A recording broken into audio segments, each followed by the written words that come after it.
ಕಟ್ಟಿಗೆ ಹೊರಾವ ಕಿರೀಟ ಹೊತ್ಕೊಂಡಾನಂದ್ರೆ ದೊಡ್ಡದಾಗೋದಿಲ್ಲ. ಕಟ್ಟಿಗೆ ದಿವಸ ಹೊತ್ಕೊಂಡು ಅಡ್ಡಾಡವ ಕಿರೀಟ ಹಾಕ್ಕೊಂಡಾನಂದ್ರೆ ಅದೇನು ದೊಡ್ಡದಲ್ಲ. ಬಟ್ ಕಿರೀಟ ಹಾಕ್ಕೊಂಡು ಅಡ್ಡಾಡವ ಬಂದು ಕಲ್ಯಾಣದಾಗ ಕಟ್ಟಿಗೆ ಹೊರತಾನಂದ್ರೆ ಇದು ಅಪ್ಪ ಬಸವಣ್ಣನವರು ದೊಡ್ಡ ತಾಕತ್ತು ಅನ್ನುವಂಥದ್ದನ್ನು ತಿಳ್ಕೊಬೇಕು. ನಾವು ಸುಮ್ಮನೆ ಹಂಗೆ ವಿಚಾರ ಮಾಡ್ಕೊಳ್ರಿ ನೀವು. ಹಂಗೆ ಹೌದಲ್ಲಪ್ಪ, ಕಟ್ಟಿಗೆ ಹೊರಾವ ಕಾಯಂ ಕಟ್ಟಿಗೆ ಹೊತ್ಕೊಂತಿದ್ದಾವ ಒಂದು ಪ್ರಸಂಗ ಬಂದ್ರೆ ಕಿರೀಟ ಹಾಕ್ಕೋಬೋದು, ಅದೇನು ದೊಡ್ಡದಾಗ. ಯಾಕಂದ್ರೆ ಕಷ್ಟ ನಷ್ಟ ನೋವು ನಲಿವು ಎಲ್ಲ ಅವ್ರಿಗೆ ಗೊತ್ತಿರ್ತದೆ. ಸದಾಕಾಲ ಬಂಗಾರದ ಕಿರೀಟವನ್ನೇ ಹೊತ್ಕೊಂಡಿರ್ತಕ್ಕಂತಹ ಮಹಾದೇವ್ ಭೂಪಾಲ್ ಅವರು ಕಲ್ಯಾಣಕ್ಕೆ ಬಂದು ಏನು ಹೊತ್ಕೊಂಡ್ರಮ್ಮ? ಕಟ್ಟಿಗೆ ಹೊತ್ಕೊಂಡಾರ. ಕಟ್ಟಿಗೆಯನ್ನು ಹೊತ್ಕೊಂಡು ಅದರಲ್ಲಿಂದ ಬಂದಿರತಕ್ಕಂತಹ ಹಣದಿಂದ ನಿತ್ಯ ಜಂಗಮ ಪೂಜೆಯನ್ನು ಮಾಡಿಸೋದು, ಜಂಗಮಾರಾಧನೆ ಮಾಡಿಸೋದು. ಬಂದಿರತಕ್ಕಂಥ ಹಣವನ್ನು ಸೇವಿಂಗ್ ಮಾಡ್ಕೊಳಂಗಿಲ್ಲ, ಅದನ್ನು ಕೂಡಿಡುವಂಥ ಪ್ರಯತ್ನ ಮಾಡಂಗಿಲ್ಲ. ತಾವು ಸಹಿತ ಇಲ್ಲೇ ಮೊದಲು ಓದ್ತಿರ್ತಾರೆ. ನೀವು ಅಷ್ಟನ್ನು ಕರೆದು ಮನೆಗೆ ಕರೆದು ಪ್ರಸಾದ ಮಾಡ್ಸೋಕ್ಕಾಗ್ತದೇನ್ರಿ ಅವರು? ಇಲ್ಲೆಲ್ಲ ಇದ್ದವ್ರನ್ನೆಲ್ಲರೂ ಮನೆಗೆ ಕರ್ಕೊಂಡು ಹೋಗಿ ಊಟ ಮಾಡ್ಸೋಕ್ಕಾಗ್ತದೆ? ನಮಗೆಲ್ಲರಿಗೆ ಅನುಕೂಲ ಅದ. ಮಠದೊಳಗೆ 40 ಹುಡ್ರದಾರ, ಆಮೇಲೆ ಯಾರೋ ಬಂದು ಪ್ರಸಾದ ಮಾಡ್ತಾರೆ. ತಾವು ಕೂತಿರ್ತಕ್ಕಂಥವ್ರು ಎಲ್ಲರೂ ಪ್ರಸಾದ ಮಾಡ್ತೀರಿ. ನೀವು ಹೋಗಿ ಒಬ್ಬೊಬ್ಬರಿಗೆ ಒಂದಿಷ್ಟು ಕೊಟ್ಟು ಬರಕ್ಕೆ ಆಗೋದಿಲ್ಲ. ಇಲ್ಲಿ ಅಜ್ಜನವರ ಜಯಂತಿ ಕಾರ್ಯಕ್ರಮದೊಳಗೆ ನಾನು ದುಡಿದಿರ್ತಕ್ಕಂಥ ಅವ್ರು ನಿತ್ಯ ಮಾಡ್ತಿದ್ರು, ಅದನ್ನು ಶರಣರು ನಿತ್ಯ ಮಾಡ್ತಿದ್ರು, ನಿತ್ಯ ಶರಣರು ಮಾಡ್ತಿದ್ರು. ನಾವು ವರ್ಷಕ್ಕೊಮ್ಮೆ ಅಜ್ಜನ ಜಯಂತಿ ಒಳಗೆ ಇಲ್ಲಿ ಕೂಡಿರ್ತಕ್ಕಂತಹ ಮಹಾಜನತೆಗೆ ಒಂದು ದಿವಸ ನಾವು ಪ್ರಸಾದ ಮಾಡಿಸಿಬಿಟ್ರೆ ನಾವು ನಿತ್ಯ ಪ್ರಸಾದ ಮಾಡಿಸಿದಷ್ಟೇ ಪುಣ್ಯ ಬರ್ತೈತೆ ಅನ್ನುವಂಥ ಭಾವನಕ್ಕೆ ಎಷ್ಟೋ ಮಂದಿ ಇಲ್ಲಿ ಬಂದು ತಮ್ಮ ಸೇವೆಯನ್ನು ಮಾಡುವಂಥ ಪ್ರಯತ್ನ ಮಾಡ್ತಾರೆ. ಮಠ ಭಾಳ ದೊಡ್ಡದ ರೀ, ಅವ್ರಿಗೇನು ರೊಕ್ಕ ಮಠ ದೊಡ್ಡದ, ಆದ್ರೆ ಕೆಲಸ ಎಷ್ಟು ನಡೆದವ ನೋಡ್ಬೇಕಲ್ಲ ನಾವು. ಒಂದರ ನಿಂತವನ್ರಿ ಅವರು ಎಲ್ಲ ಕಡೆನೂ ಕೆಲಸ ನಡೆದವ. ಇಲ್ಲಿ ಬಂದಿದ್ದನ್ನ ಮಠ ಅನ್ನುವಂಥದ್ದು ಒಂದು ದೊಡ್ಡ ಓವರ್ ಟ್ಯಾಂಕ್ ಇದ್ದಂಗೆ ಸಮಾಜದಾಗ, ನಿಮಗೆ ಗೊತ್ತಿರಲಿ ಅಷ್ಟೇ. ಶ್ರೀಮಠ ಅನ್ನುವಂಥದ್ದು ದೊಡ್ಡ ಓವರ್ ಟ್ಯಾಂಕ್ ಇದ್ದಂಗೆ. ನಿಮ್ಮ ಮನಿ ಮಠ ನಲ್ಲಿ ಒಳಗೆ ನೀರು ಬರಬೇಕಾದ್ರೆ ಮೊದಲು ನೀರು ಎಲ್ಲಿಗೆ ಏರಿಸ್ಬೇಕು? ಟ್ಯಾಂಕ್ನಾಗ ನೀರು ಇಲ್ಲಾರ್ದ್ರೆ ಬರೀ ನಲ್ಲಿ ತಿರ್ಕೊಂಡು ಕುಂತ್ರ 2 ದಿವಸ ಆದ್ರೂ ಕೂಡ ತುಂಬುದಿಲ್ಲ. ಹಂಗೆ ನಾಗನೂರಿನ ರುದ್ರಾಕ್ಷಿ ಮಠ, ಬೆಳಗಾವಿಯ ರುದ್ರಾಕ್ಷಿ ಮಠ ಅನ್ನುವಂಥದ್ದು ಸಮಾಜದ ಓವರ್ ಟ್ಯಾಂಕ್ ಇದ್ದಂಗೆ ನಮ್ಮ ಭಕ್ತಿಯದಿಂದ ಒಂದಿಷ್ಟು ಬಂದಿರತಕ್ಕಂಥ ದವಸ ಧಾನ್ಯವನ್ನ ಆ ಟ್ಯಾಂಕಿನೊಳಗೆ ಶೇಖರಣೆ ಮಾಡಿದ್ರೆ ಆ ಟ್ಯಾಂಕ್ ಎಲ್ಲಿ ಬರ್ತದೆ ಅಂದ್ರೆ ಮತ್ತೆ ಹೊಳ್ಳಿ ನಮ್ಮ ಮನೆ ಮುಖಾಂತರವಾಗಿ ನಲ್ಲಿ ಮುಖಾಂತರವಾಗಿ ಮತ್ತೆ ನಮ್ಮ ಮನೆಗೆ ಬಂದು ಮುಟ್ಟುತ್ತೆ ಅನ್ನುವಂಥದ್ದನ್ನ ಇದಕ್ಕೆ ಒಂದು ಜೋರು ಚಪ್ಪಾಳಿ ಹೊಡ್ರಿ, ಏನಾಗೋದಿಲ್ಲ. ಇದು ಚಪ್ಪಾಳಿ ಹೇಳಿ ಹೊಡೆಸ್ಕೊಳ್ಳುವಂಥ ಕರ್ಮ ಬಂತಲ್ಲ, ಇದೆ ಅಂತ ದೊಡ್ಡ ಕರ್ಮ ನೋಡ್ರಿ ನಮ್ದು. ನಾ ಹೇಳೋದು ಸುಳ್ಳು ಐತೇನ್ರಿ ಅವರು? ಅಲ್ಲೇ ಹಾಕಿದ್ರೆ ಅಂದ್ರೆ ಹೊಳ್ಳಿ ಬರೋದು ಎಲ್ಲಿ? ಅದು ಹೊಳ್ಳಿ ನಿಮಗ ಬರ್ತೈತಿ, ಮತ್ತೆ ನಮಗ ಬರ್ತೈತಿ ಅಂದ್ರೆ ಮತ್ತೆ ಯಾಕೆ ಹಾಕ್ಬೇಕು ನನಗಿಂದ್ರಿ? ಮತ್ತೆ ಹೌದು, ಮತ್ತೆ ನಮಗ ಹೊಳ್ಳಿ ಬರ್ತೈತಿ ಅಂದ್ರೆ ಮತ್ತೆ ಯಾಕೆ ಹಿಂಗೆ ತೊಗೊಂಡ್ರೆ ಡೈರೆಕ್ಟ್ ನಾವು ಇಟ್ಕೊಂತೀವಿ ಅಂದ್ರೆ ಹಂಗಿಲ್ಲ. ಒಳ್ಳೆಯ ಕೆಲಸಕ್ಕೆ, ನಡೆದಿರ್ತಕ್ಕಂತಹ ಕೆಲಸಕ್ಕೆ ಯಾರ್ಯಾರೋ ಏನೇನೋ ದಾನಿಗಳು ಏನೇನೋ ಮಾಡುವಂಥ ಪ್ರಯತ್ನ ಮಾಡ್ತಾರೆ. 12ನೇ ಶತಮಾನದೊಳಗೆ ಅಪ್ಪ ಬಸವಣ್ಣನವರು ಇದನ್ನೇ ಕಲಿಸಿದ್ರು. ಕೊಡಬೇಕಲ್ಲ, ಒಬ್ಬ ಕೊಡುವಂಥ ಪ್ರಯತ್ನ ಮಾಡು. ಒಬ್ಬರ ಮನೆಗೆ ದಿವಸ ಭಿಕ್ಷುಕರು ಹೊಕ್ಕಿದ್ರಿ. ಹಿಂಗೆ ದಿವಸ ಹೋದ್ರು ಕೆಲವು ಮಂದಿ ಹೆಂಗಿರ್ತಾರಂದ್ರೆ, ದಿವಸ ಹೋದ್ರು ಅವ್ರು ಊಟ ಮಾಡಿದ ಕೈಲಿಂದ ಮುಂದೆ ಹೋಗಿ ಬಾ ಅಂದ್ರೆ ಅನ್ನದಾಗಳು ತೆಳಗೆ ಬಿದ್ದಿತ್ತು ಅಂತ ತಿಳ್ಕೊಂಡು ಅದನ್ನು ಸಹಿತ ಮಾಡೋದಿಲ್ಲ ಕೆಲವು ಮಂದಿ. ಅಷ್ಟು ಇದು ವಿಚಿತ್ರ ಇರ್ತಾರೆ. ದಿವಸ ಹೋದಾಗ ಕದ ಹಾಕವ್ರ, ಅವ್ರು ಕದ ಹಾಕಿದ ಕೂಡಲೇನ ಅವ್ರ ಮನೆ ಬಿಡ್ತಿದ್ದಿಲ್ಲ. ಮತ್ತೆ ಮರು ದಿವಸ ಹೋಗವ್ರೆ. ದಿವಸ ಭಿಕ್ಷಕ್ಕೆ ಹೋದಾಗ ಮನೆಯಾಗಿದ್ದ ಹೆಣ್ಮಗಳು ಮುಂದೆ ಹೋಗಿ ಬರ್ರಿ ಅಂತ ಅನ್ನೋರು, ಇವರು ಮುಂದೆ ಹೋಗೋರು ಮತ್ತೆ ಬರೋರು, ಮುಂದೆ ಹೋಗೋರು ಮತ್ತೆ ಬರೋರು. 10-15 ದಿವಸ ಹಿಂಗ ಮನೆಗೆ ಯಾವ ಮನೆ ಒಳಗ ಏನೂ ಕೊಡ್ಲಾರದನ ಕದ ಹಾಕ್ತಿದ್ರು, ಅದ ಮನೆಗೆ ಮುದ್ದಾಮ್ ಹಾಕಿದ್ರು ಅವ್ರು. ಅವಾಗ ಶಿಷ್ಯ ಅಂದ, ಅಲ್ರಿ ಎಟ್ಟಂತ ಅವ್ರ ಮನೆಗೆ ಹೋಗೋದು? ನೀವು ಹೋದ ಕೂಡಲೇನ ಕದ ಹಾಕ್ತಾರ ಅವ್ರು, ಅವ್ರ ಮನೆಗೆ ಯಾಕೆ ನಾವು ಹೋಗೋದು? ಇನ್ನೂ ಕೊಡುವಂಥ ರಗಡು ಮನೆ ಅದಾವ, ಅವ್ರ ಮನೆಗೆ ಹೋಗೋನಲ್ಲ. ಅವಾಗ ಶಿಷ್ಯಾಗ ಅವ್ರು ಹೇಳಿದ್ರಂತ, ಕೊಡವ್ರನ್ನ ಇಲ್ಲಿದ್ರು ಕುಂದಿರ್ತಾರ, ನಾ ಬೆಟ್ಟದ ತುದಿಯಾಗಿದ್ರು ಕೊಡ್ತಾರ, ಅವ್ರ ಮನೆ ಮುಂದಿದ್ರು ಕೊಡ್ತಾರ. ಕೊಡವ್ರನ್ನ ಹೇಳೋದು, ಕೊಡವರು ನಾ ಬೆಟ್ಟದ ತುದಿಯಾಗಿ ಕುಂತ್ರು ಅಲ್ಲೇ ಬಂದು ತಂದು ಕೊಡ್ತಾರೆ. ಕೊಡ್ಲಾರ್ದಾರ ಅವ್ರ ಮನೆ ಮಟ್ಟ ಬಂದ್ರು ಕೊಡಂಗಿಲ್ಲ ಅವರು. ಹಾಗಾಗಿ ಕೊಡೋದು ಕಲಿಸೋದೇನೈತಲ್ಪ, ಅದು ನನ್ನ ಧರ್ಮ ಅಂತ ತಿಳ್ಕೊಂಡು ಮತ್ತೆ ಹೊಳಿ ಹೋದ್ರ ಅವರು. ಆ ಹೆಣ್ಮಗಳು ಏನು ಮಾಡಿದ್ರು, ಈ ವ್ಯಕ್ತಿ ಎಷ್ಟು ಸಲ ಕದ ಹಾಕಿದ್ರು ಮತ್ತು ಹೊಳ್ಳಿ ಮನೆಗೆ ಬರ್ತಾನಂದ್ರೆ ಇವಂಗ ಏನು ಕೊಟ್ಟು ಕೊಡಸಕ್ಕೆ ಸಾಧ್ಯ ಐತೆ ಅಂತ ತಿಳ್ಕೊಂಡು ಬಡ ಬಡ ಕದ ತೆಗದಕ್ಕಿನ ಅಲ್ಲೇ ಅಂಗಳದಾಗಿರುವಂಥ 2 ಬುಟ್ಟಿ ಮಣ್ಣು ತೊಗೊಂಡ್ಬಂದು ಅವ್ನು ಉಡ್ಡಲ್ಲ ಹಾಕಿದ್ಲಿ. ಹಿಂಗೆ ಉಡ್ಡಲ್ಲ ಹಾಕಿದ ಕೂಡಲೇ ಇಷ್ಟು ಖುಷಿ ಆತ ಅವ್ರಿಗೆ. ಹಾರ್ಯಾಡ್ಬಿಟ್ರಂತ ಅವ್ರು. ಹಾರಾಡ್ಕೊಂತ ಹೋದ್ರೆ ನಿನಗೆ ಚಲೋ ಆಗಲಿ, ನಿನಗೆ ಚಲೋ ಆಗಲಿ. ಶಿಷ್ಯಾಗ ತಲೆ ಕೆಡ್ತ. ಅಲ್ಲ, ಲಕ್ಷ ಗಟ್ಟಲೆ ಕೊಟ್ಟವ್ರನ್ನ ಹೊಗಳಂಗಿಲ್ಲ ನೀವು, ಯಾರಂತ ವಿಚಾರ ಸಹಿತ ಮಾಡಂಗಿಲ್ಲ. ಈಗ 20 ದಿವಸ ನಿಮ್ಮನ್ನು ಕಾಯಿಸ್ಯಾಳ, 20 ದಿವಸ ಕಾದ ಮೇಲೆ ಮತ್ತೆ ಅಂಗಳದಾಗಿನ ಮಣ್ಣು ತಗೊಂಬಂದು ಉಡಲ್ಲ ಹಾಕ್ಯಾಳ. ಅವ್ರಿಗೆ ಚಲೋ ಆಗ್ಲಿ ಅಂತ ಹೇಳಕತ್ತಿರಲ್ಲ, ಏನಿದು ನಿಮ್ಮ ವಿಶೇಷ ಅಂದಾಗ ಎಲ್ಲ ಮಹಾಜನತೆ ತಿಳ್ಕೊಬೇಕು. ಅವ್ರು ಹೇಳಿರುವಂತ ಮಾತು ಎಷ್ಟು ಚಲೋ ಇತ್ತಂದ್ರೆ, ನೋಡಪ್ಪ ನಾನು 20 ದಿವಸ ಬಂದ ಸಹಿತ ಬರೀ ಕದ ಹಾಕೋದು ಬಿಟ್ರೆ ಬೇರೆ ಯಾವ ಮಾತನ್ನು ಮಾತಾಡಿಲ್ಲ ಇರಲಿಲ್ಲ, ಹೆಣ್ಮಗಳು ಕೊಡಬೇಕನ್ನುವಂಥ ಭಾವನೆ ಇರಲಿಲ್ಲ. 20 ದಿವಸ ಆದ ನಂತರದಲ್ಲಿ ಇವತ್ತು ಮಣ್ಣು ಕೊಡಬೇಕನ್ನುವಂಥ ತಲೆಯಾಗಿ ಬಂದೈತೆ ಅಂದ್ರೆ ಮುಂದೊಂದು ದಿವಸ ಚಿನ್ನ ಕೊಡತಾಳ ಅನ್ನುವಂಥ ನಂಬಿಕೆ ಮೇಲೆ ನಾನು ಆಕೆಗೆ ಆಶೀರ್ವಾದ ಮಾಡೀನಿ ಅಂದ. ಮಣ್ಣು ಕೊಟ್ಟಾಳಂತ ಬೇಜಾರು ಯಾಕೆ ಮಾಡ್ತೀವೋ ತಮ್ಮ? ಇದು ಎಲ್ಲ ಜಗತ್ತು ಹುಟ್ಟಿದ್ದು ಎದ್ರಾಗ ಹುಟ್ಟೈತಿ? ಎದ್ರಾಗ ಹುಟ್ಟೈತ್ರಮ್ಮ? ಮಣ್ಣಿಂದ ಕಾಯ, ಮಣ್ಣಿಂದ. ಮಣ್ಣಿನೊಳಗೆ ಎಷ್ಟು ದೊಡ್ಡ ಶಕ್ತಿ ಇಟ್ಟ ನೋಡ್ರಿ. ಮಣ್ಣಿನೊಳಗೆ ಬಹುತೇಕ ಈ ಮಣ್ಣಿನೊಳಗೆ ಎಷ್ಟು ದೊಡ್ಡ ಶಕ್ತಿ ಇಟ್ಟಾನ ಪರಮಾತ್ಮ ಅಂತಂದ್ರೆ, ಯಾವ ಬ್ಯಾಂಕಿನೊಳಗೆ ಹೋದ್ರೂ ಸಹಿತ 1 ಲಕ್ಷ ರೂಪಾಯಿ ರೊಕ್ಕ ಇಟ್ಟು ಬಂದ್ರಿ ಅಂದ್ರೆ ಆ ರೊಕ್ಕ ಡಬಲ್ ಆಗಬೇಕಾದ್ರೆ 9 ವರ್ಷ ಬೇಕಾಗ್ತದೆ. ಎಷ್ಟು ವರ್ಷ ಬೇಕಾಗ್ತದೆ? 9 ವರ್ಷ. 1 ಲಕ್ಷ ರೊಕ್ಕವನ್ನ ಒಂದು ಬ್ಯಾಂಕಿನೊಳಗೆ ನೀವು ಫಿಕ್ಸ್ ಡಿಪಾಸಿಟ್ ಮಾಡಿದ್ರಿ ಅಂದ್ರೆ ಅದು ಡಬಲ್ ಆಗೋದಕ್ಕೆ 9 ವರ್ಷ ತಗೋತದೆ. ಆದ್ರೆ ಭಗವಂತ ಮಣ್ಣಾಗಿ ಅಂತ ದೊಡ್ಡ ಶಕ್ತಿ ಇಟ್ಟಾನಂದ್ರೆ, ಒಂದು ಒಳ್ಳೆ ಟೈಮ್ ಬಂದಂತ ಟೈಮ್ದೊಳಗೆ, ಚಲೋ ಮಳಿ ಆದಂತ ಟೈಮ್ದೊಳಗೆ, ಹೊಲ ಹಸನು ಇದ್ದಂತ ಟೈಮ್ದೊಳಗೆ 4 ಕಾಳನ್ನ ರೈತ ಹೋಗಿ ಭೂಮಿ ತಾಯಿ ಒಡಲಾಗಿ ಇಟ್ಟು ಬಂದ ಅಂದ್ರೆ 3 ತಿಂಗಳಿಗೆ 3 ಕ್ವಿಂಟಲ್ ಕಾಳು ಕೊಡುವಂತ ದೊಡ್ಡ ತಾಕತ್ತು ಭೂಮಿಯಾಗ ಪರಮಾತ್ಮ ಇಟ್ಟಾನಂದ್ರೆ ಇದಕ್ಕಿಂತ ದೊಡ್ಡ ಶಕ್ತಿ ಇನ್ನೇನೈತಿ? ಅದಕ್ಕೆ ರೈತರಿಗೆ ಏನಂತಾರ? ರೈತರಿಗೆ ಲ್ಯಾಂಡ್ ಲಾರ್ಡ್ ಅಂತಾರ. ಏನಂತಾರಿ? ಲ್ಯಾಂಡ್ ಲಾರ್ಡ್ ಅಂತಾರ. ಅವ್ರಿಗೆ ಭಾಳ ಮಂದಿ ದೊಡ್ಡ ಶ್ರೀಮಂತರಿಗೆ ಲ್ಯಾಂಡ್ ಲಾರ್ಡ್ ಅನ್ನೋದಿಲ್ಲ. ಯಾರಿಗೆ ಲ್ಯಾಂಡ್ ಲಾರ್ಡ್ ಅಂತಾರ? ರೈತರಿಗೆ ಲ್ಯಾಂಡ್ ಲಾರ್ಡ್ ಅಂತಾರ. ನಮ್ಮ ಹತ್ರ ಸಿನಿಮಾ ಥಿಯೇಟರ್ ಅದ, ಮತ್ತೊಂದದ, ಮುಗ್ದೊಂದದ, ನಮಗೆ ಭಾಳ ಸೈಟ್ ಅದಾವ. ಲ್ಯಾಂಡ್ ಲಾರ್ಡ್ ಅನ್ನೋದಿಲ್ಲ ಅವ್ರಿಗೆ. ರೈತನ ಹೆಸರಿನೊಳಗೆ ಉತ್ತಾರದೊಳಗೆ 1 ಎಕರೆ ಹೊಲ ಇದ್ರೆ ಆತಗೆ ಲ್ಯಾಂಡ್ ಲಾರ್ಡ್ ಅಂತ ಕೇಳ್ತಾರ. ಒಂದು kg ಬಂಗಾರ ಇಟ್ಟು ಜಗದಾಗ ಒಂದೇ ಜಗದಾಗ ಇಟ್ರಿ ಅಂದ್ರೆ 1 ವರ್ಷ ಬಿಟ್ಟು ನೋಡ್ರಿ 1 ಗುಂಜಿ ಕಮ್ಮಿ ಆಕೈತಿಲ್ರಿ. ಅವ ಇಟ್ಟಲ್ಲಿ ಇಟ್ಟಿರ್ಬೇಕಾರೆ ಅದು 1 ಗುಂಜಿ ಕಮ್ಮಿ ಆಗ್ತದೆ. ಆದ್ರೆ ರೈತ ಹೊಲದಾಗ ಹೋಗಿ ಬೀಜ ಇಟ್ರೆ 3 ತಿಂಗಳದಾಗ ಕ್ವಿಂಟಲ್ ಗಟ್ಲೆ ಕೊಡುವಂತ ತಾಕತ್ತು ಈ ಭೂಮಿಯಾಗ ಐತಂದ್ರೆ, ನಿಜವಾದ ರೈತನ ಬ್ಯಾಂಕ್ ಯಾವ್ದಂದ್ರೆ ಆ ಭೂಮಿ ತಾಯಿ. ಅವನ ಲಾಕರ್ ಯಾವ್ದಂದ್ರೆ ಅವನ ಒಡ್ಡು, ಅವನೇ ಹಾಕೊಂಡಿರ್ತಕ್ಕ ಹೊರ ಒಡ್ಡ. ಅದಕ್ಕೆ ಆ ಒಡ್ಡು ಅವನ ಲಾಕರ್ ಇದ್ದಂಗೆ, ಬ್ಯಾಂಕ್ ಅನ್ನುವಂಥದ್ದು ಹೊಲ ಇದ್ದಂಗೆ. ಅದರೊಳಗೆ ಎಷ್ಟು ಮತ್ತೆ ಎಲ್ಲರೂ ನಾವು ವಿಚಾರ ಮಾಡೋರು ಎಲ್ಲರಿಗೂ ಗೊತ್ತಿರ್ಬೇಕಾಗ್ತದೆ. ನಾವು ಉಣ್ಣಬೇಕಾದ್ರೆ ಪ್ರತಿಯೊಂದು ತುತ್ತನ್ನು ಸಹಿತ ನಾವು ಉಣ್ಬೇಕಾದ್ರೆ ಅಂಥವ್ರನ್ನ ಸ್ಮರಿಸ್ಬೇಕು. ಯಾರು ಬೆಳೆದಾರ ಗೊತ್ತಿಲ್ಲಮ್ಮ, ಯಾರು ಬೆಳೆದಾರ? ಯಾರೋ ಬೆಳೆದಿರುವಂಥದ್ದನ್ನು ನಾವು ರೊಕ್ಕ ಕೊಟ್ಟು ತೊಗೊಂಬಂದೀವಿ ಅನ್ನುವಂಥದ್ದು ಅಹಂ ಬಿಟ್ರೆ ಬೇರೆ ಏನೂ ಇಲ್ಲ ನಮ್ಗೆ. ಬಹುತೇಕ ನಮ್ಮ ನಾಡಿನೊಳಗೆ ಕರೋನಾ ಬಂದಂಥ ಟೈಮ್ದೊಳಗೆ ಎಲ್ಲರಿಗೂ ಸಹಿತ ಮನ್ಯಾಗ ಕುತ್ಕೊಂಡು ವರ್ಕ್ ಫ್ರಮ್ ಹೋಮ್ ಮಾಡ್ರಿ ಅಂತ ತಿಳ್ಕೊಂಡು ಇವತ್ತಿಗೂ ಚಲಾವಣೆ ಒಳಗೆ ಅದಾವ. ಎಷ್ಟೋ ಮಂದಿ ಹೊರದೇಶದಿಂದ ಬಂದು ಇದೇ ದೇಶದಾಗ ಇದ್ದುಕೊಂಡು ವರ್ಕ್ ಫ್ರಮ್ ಹೋಮ್ ಮಾಡಕತ್ತಾರ. ಮತ್ತೆ ಎಲ್ಲರಿಗೂ ವರ್ಕ್ ಫ್ರಮ್ ಹೋಮ್ ಅಂತ ಕೊಟ್ಟಂಗೆ ರೈತರಿಗೆ ಏನಾದರೂ ನೀನು ಮನ್ಯಾಗ ಕುತ್ಕೊಂಡು ವರ್ಕ್ ಫ್ರಮ್ ಹೋಮ್ ಮಾಡಂದಿದ್ರೆ ನಾವ್ಯಾರು ಸಹಿತ ಜೀವಂತ ಇರಕ್ಕೆ ಹಾಕಿದ್ದಿಲ್ಲ. ಎಂಥ ಕಷ್ಟ ಬಂದ್ರೂ ಸಹಿತ, ಎಂಥ ನಷ್ಟ ಬಂದ್ರೂ ಸಹಿತ, ಬೇಕಾದಾದ್ರೂ ಸಹಿತ ನಾ ಹೊಲದೊಳಗೆ ಉತ್ತಿ 3 ಕುಂಟಿಯನ್ನ ಹಾಕಿ ಜಗತ್ತಿಗೆ ಅನ್ನ ಕೊಡತೀನಿ ಅನ್ನುವಂಥ ಒಂದು ದೊಡ್ಡ ಧ್ಯೇಯ ವಾಕ್ಯದೊಂದಿಗೆ ನಡೀತಕ್ಕಂಥ ವ್ಯಕ್ತಿ ಅಂದ್ರೆ ಅದು ನಮ್ಮ ನಾಡಿನ ರೈತ ಅನ್ನುವಂಥದ್ದನ್ನ ನಾವೆಲ್ಲರೂ ಅರ್ಥ ಮಾಡ್ಕೋಬೇಕಾಗ್ತದೆ. ಏನು ಬೇಕಾಗಲಿ, ನಾನು ಮಾತ್ರ ಉಳಿಯುವುದನ್ನ ಬಿಡುವುದೇ ಇಲ್ಲ. ನಿಜವಾದ ಯೋಗಿ ಅಂದ್ರೆ ಯಾರು?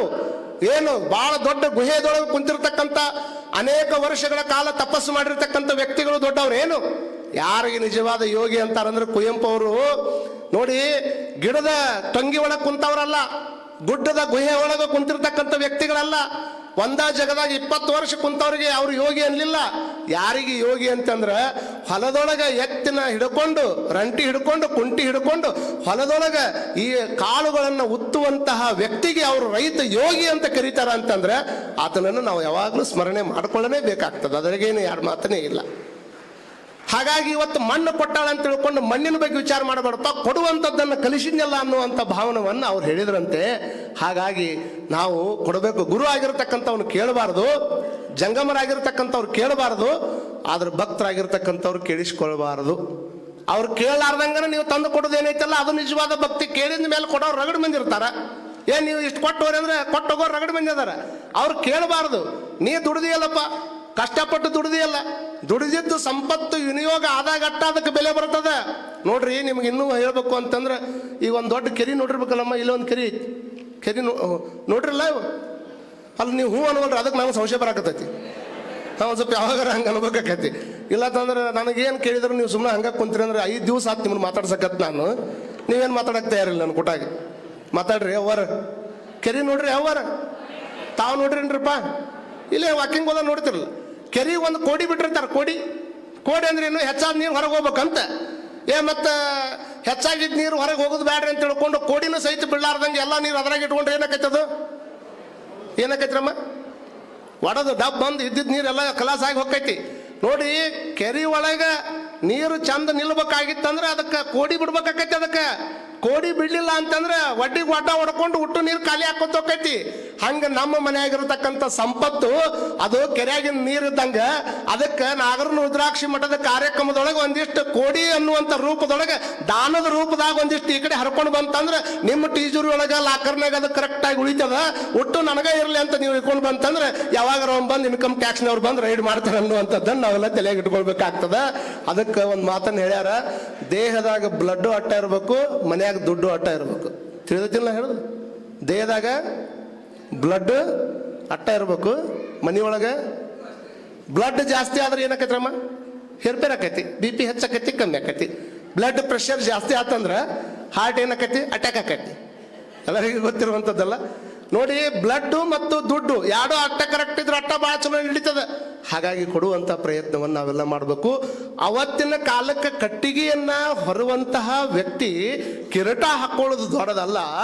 ಬಟ್ ಕಿರೀಟ ಹೊತ್ತಂತ ವ್ಯಕ್ತಿ ಬಂದು ಕಟ್ಟಿಗೆಯನ್ನ ಹೊತ್ಕೊಂಡು ಕಲ್ಯಾಣದ ನಾಡಿನೊಳಗೆ ಮನೆ ಮನೆಗೆ ಮಾರಿ ಮೋಳಿಗೆಯ ಮಾರಯ್ಯ ಅಂತ ಅನಿಸಿಕೊಂಡು ಒಂದು ಸುಂದರ ವಚನ ಬರೆದ್ರು.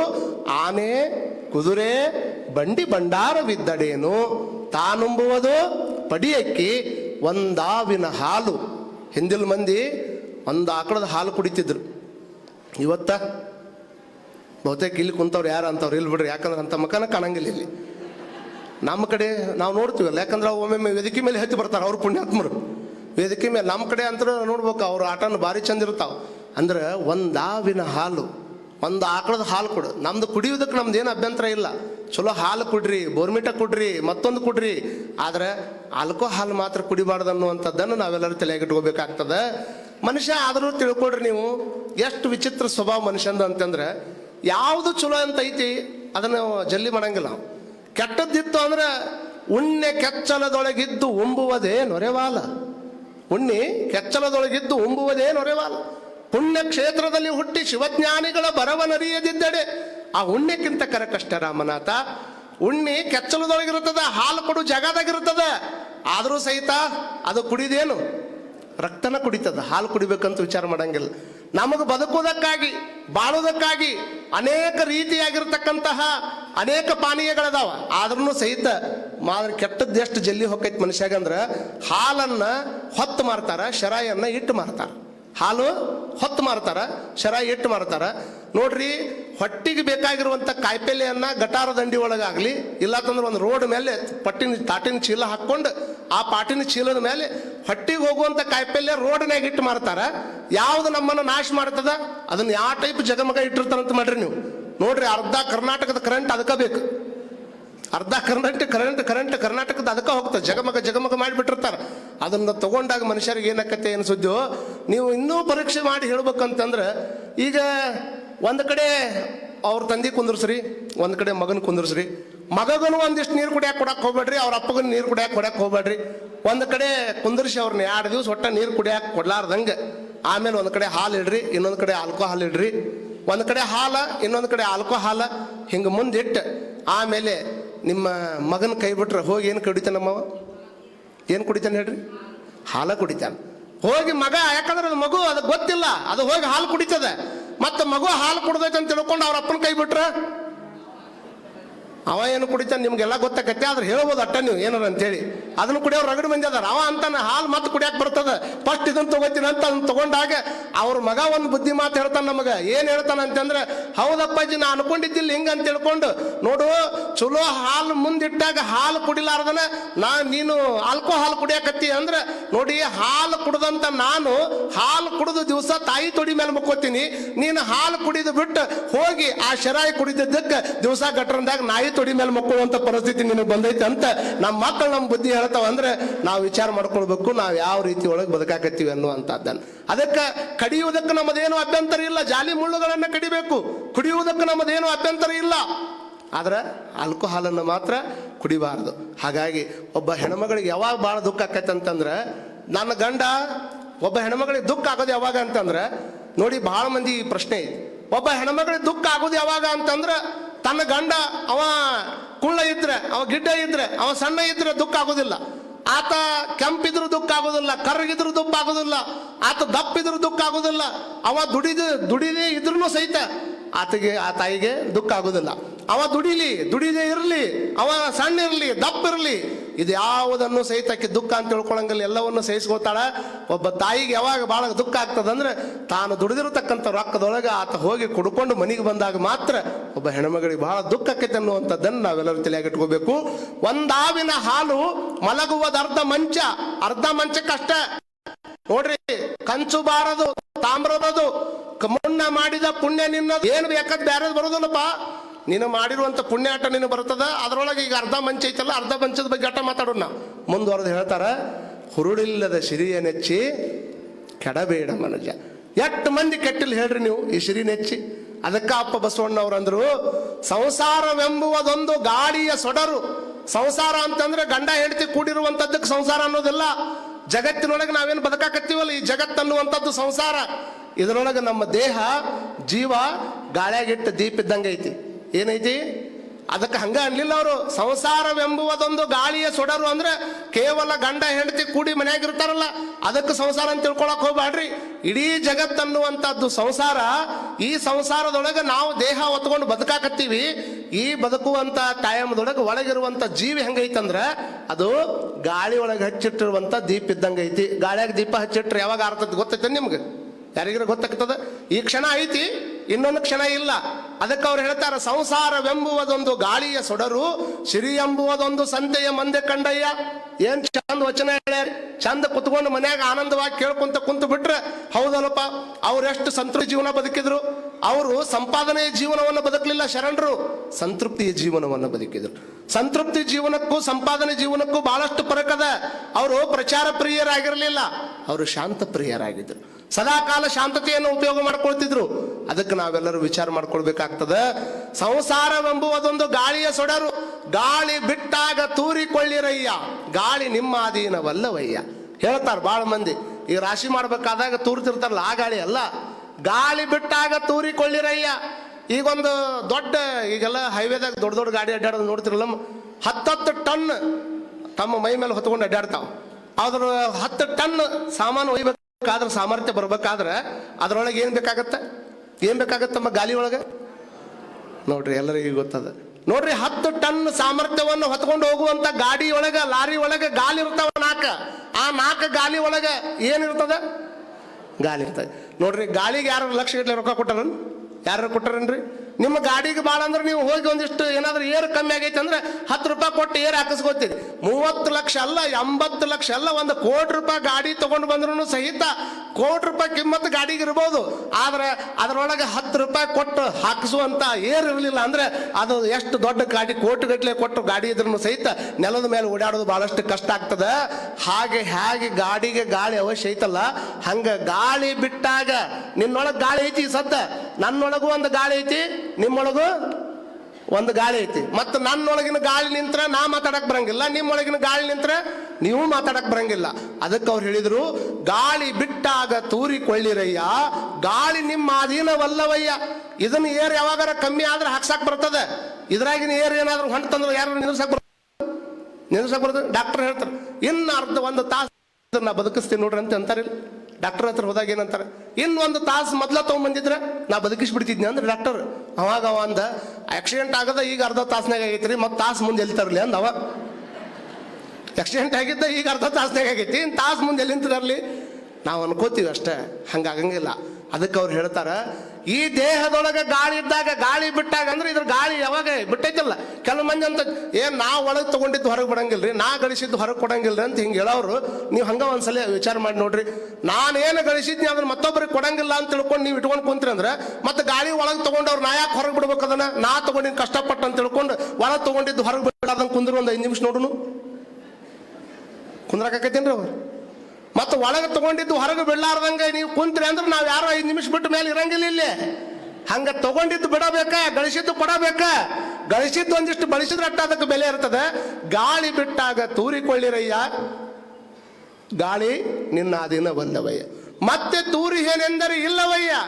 ಇಲ್ಲಿ ಹೊರಗಿದ್ದ ಗಾಳಿ 10 ನಿಮಿಷ ಚೇಂಜ್ ಆದ ಮೇಲೆ ಮತ್ತೆ 40 ಕಿಲೋಮೀಟರ್ದಂಗೆ ಒಂದಿಷ್ಟು ವಾತಾವರಣ ಚೇಂಜ್ ಆಗ್ತದೆ.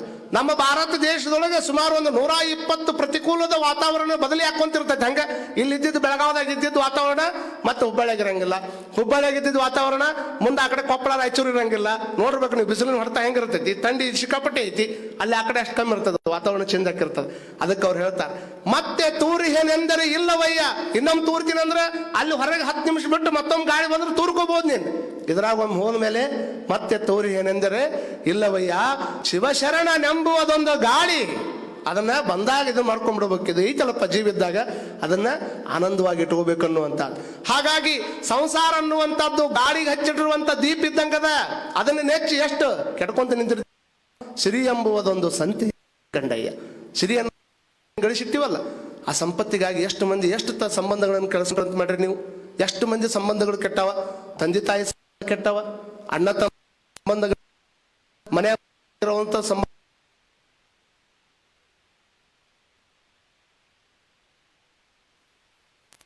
ಅವ್ರ ಅಕ್ಕ ಮಹಾದೇವಿ ತಾಯಿ ಅರಮನೆನ ಬೇಡ ಅಂತ ಈ ಅಕ್ಕಗಳದಾರ, ಮನೆ ಬಿಟ್ಟು ಬಂದ ತಿಳಿದ ಜನರೇ ಅವ್ರನ್ನ ಹೇಳೋದು. ಈಗಿನ ಅಕ್ಕಗಳು ಸಂಪತ್ತಿಗಾಗಿ ಬಡದಾಡದವರು, ಅವಾಗಿನ ಅಕ್ಕ ಸಂಪತ್ತಿನ ಅಕ್ಕಗಳು ಇವತ್ತದಾರ.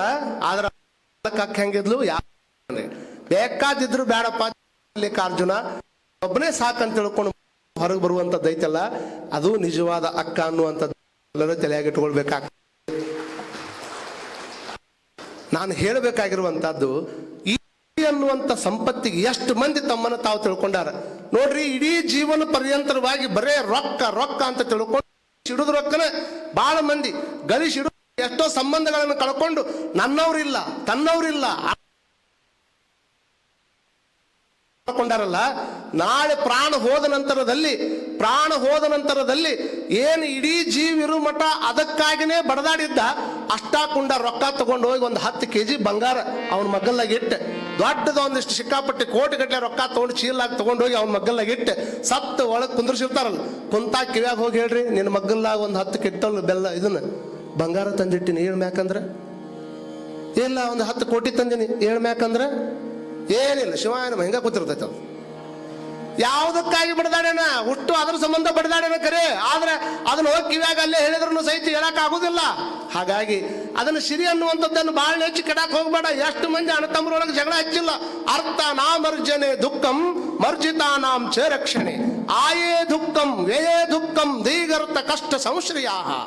ಬರಬೇಕಾದ್ರೂ ಒಂದಿಷ್ಟು ದುಃಖ ಮಾಡ್ತದೆ, ಹೋಗ್ಬೇಕಾದ್ರೂ ಒಂದಿಷ್ಟು ದುಃಖ ಮಾಡ್ತದೆ. ಅದಕ್ಕೆ ಆ ಹಣಕ್ಕೆ ನೋಡ್ರಿ, ಆಯೇ ದುಃಖಂ ವ್ಯಯೇ ದುಃಖಂ ದೀಗರ್ಥ ಕಷ್ಟ ಸಂಶ್ರಯ. ಬರಬೇಕಾದ್ರೂ ಹಂಗ ಬರೋದಿಲ್ಲ ಅದು ಹಣ. ಯಾರಿಗಾರ ಒಂದಿಷ್ಟು ನೋವು ಮಾಡೇ ಬರ್ತೈತೆ ನಮ್ಮ ಕೈಯಾಗ ಬರ್ಬೇಕಾದ. ಬಹಳ ಕಷ್ಟಪಟ್ಟಾಗ ಬರ್ಬೇಕಲ್ಲ ಹಣ. ಕಷ್ಟಪಟ್ಟಿದ್ದು ಮಾತ್ರ ಉಳಿತದ, ಮತ್ತ ಹೆಂಗಾರ ಬಂದಿದ್ದು ಹಣ ಉಳಿಯಕ್ಕೆ ಸಾಧ್ಯ ಇಲ್ಲ.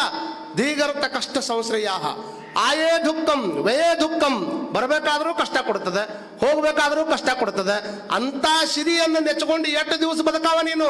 ಅದನ್ನ ತಗೊಂಡು ಏನ್ ಮಾಡಾವ? ಒಂದು ಹಂತದವರೆಗೆ ಮಾತ್ರ ಹಣ ಬೇಕು, ಹಣ ಬೇಡ ಅಂತ ತಿಳ್ಕೊಂಡು ಯಾರಿಗೆ ಹೇಳ್ತಾ ಇಲ್ಲ ನಾನು. ಸ್ವಾಮಿಗಳದೀವಂದ್ರೆ ನಮಗೂ ಹಣ ಬೇಕಾ, ಸಮಾಜದ ಕಾರ್ಯ ಮಾಡಕ್ ಹಣ ಬೇಕಾ? ಅಲ್ಲ, ಬರೀ ನಾವು ಒಟ್ಟ ಮಾತು ಹೇಳಿದ್ರೆ ಮಾತಷ್ಟೇ ಚಲೋ ಆಗ್ತದೆ, ಮುಂದೆ ಏನಾದ್ರೂ ಮಾಡ್ಬೇಕಲ್ಲ. ಇಷ್ಟೆಲ್ಲ ದೊಡ್ಡ ಸಂಸ್ಥಾ ಬೆಳೆದದ ಅಂತಂದ್ರೆ ಇವತ್ತು ನಾಡಿನೊಳಗೆ ಪ್ರತಿಷ್ಠಿತ ಸಂಸ್ಥೆ ಒಳಗೆ ನಾಗನೂರಿನ ಬೆಳಗಾವಿಯ ರುದ್ರಾಕ್ಷಿ ಮಠ ಒಂದು ತಲೆ ಎತ್ತಿ ನಿಂತದ ಅಂದ್ರೆ ಅದು ಭಕ್ತರು ಕೊಟ್ಟಿರ್ತಕ್ಕಂಥ ದೇಣಿಗೆಯಿಂದ ಇಟ್ಟಾಕೊಂಡ ದೊಡ್ಡ ಪ್ರಮಾಣದ ಬೆಳೆದೈತೆ ಅನ್ನುವಂಥದ್ದನ್ನ ಅಭಿಮಾನದಿಂದ ನಾವು ಒಪ್ಕೊಳ್ಬೇಕಾಗ್ತದೆ. ಹಾಗಾಗಿ ಹಣ ಎಲ್ಲದಕ್ಕೂ ಬೇಕೇ, ಯಾವುದಕ್ಕೂ ಬೇಡ ಹೇಳಿ ನೋಡೋಣ, ಎಲ್ಲದಕ್ಕೂ ಹಣ ಬೇಕು. ಬಟ್ ಬೇಕಂತಂದ್ರೆ ಎಲ್ಲದಕ್ಕೆ ಕಾರಣ ಅದ ಆಗಬಾರದಲ್ಲ, ಎಲ್ಲದಕ್ಕೆ ಕಾರಣ ಅದ ಆಗಬಾರದಲ್ಲ. ಈಗ ಅಣ್ಣ ತಮ್ಮ ಇದ್ರು. ಆ ಅಣ್ಣ ತಮ್ಮಗೆ ಅವರಪ್ಪ ಒಂದೇ ಸಲ ಮದುವೆ ಮಾಡಿಬಿಟ್ಟ. ಒಂದೇ ಸಲ ಮದುವೆ ಮಾಡಿದ ಕೂಡಲೇ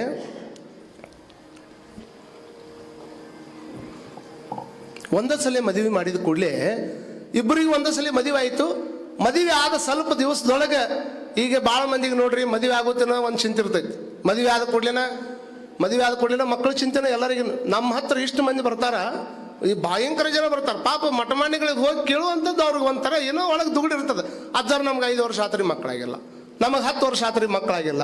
ಅವ್ರಿಗೆ ನಾವು ಕೇಳ್ತೀವಿ, ಡಾಕ್ಟರ್ ಹತ್ರ ಹೋಗಿದ್ರನಪ್ಪ, ಡಾಕ್ಟರ್ ಹತ್ರ ತೋರಿಸ್ಕೊಂಡ್ರಿ, ಯಾರಿಗಾರ ನೋಡ್ರಿ ಮತ್ತೆ ಸಮಸ್ಯೆ ಇದ್ರೆ ಬಗೆಹರಿಸ್ಕೊಡ್ರಿ ಅಂತ ಹೇಳ್ತೀವಿ. ಆದ್ರೆ ಅಜ್ಜಾರ ನಮ್ಮ ಮಕ್ಳು ಅಕ್ಕವಿಲ್ರಿ ಅಂತ ಅವ್ರ ಆನಂದದ ಒಳಗೆ ಕೇಳೋದು ಹಂಗ. ಅವ್ರು ಮಕ್ಳು ಅಕ್ಕವಿಲ್ಲ ಅಂದಾಗ ಕೆಲವು ಮಂದಿ ಎಲ್ಲ ರೀತಿಯಿಂದ ಕೇಳಿ ಹೇಳಿ ಅಲ್ಲೇ ಡಾಕ್ಟರ್ ಹತ್ರ ಸರಿ ಮಾಡ್ಕೊಪ್ಪ, ಅಜ್ಜನ ಆಶೀರ್ವಾದ ನಿನಗಿರ್ಲಿ ಅಂತ ನಂಬಿಕೆ ಕೊಟ್ಟು ಕಳಿಸ್ಬೋದು ನಾ ಅಷ್ಟೇ.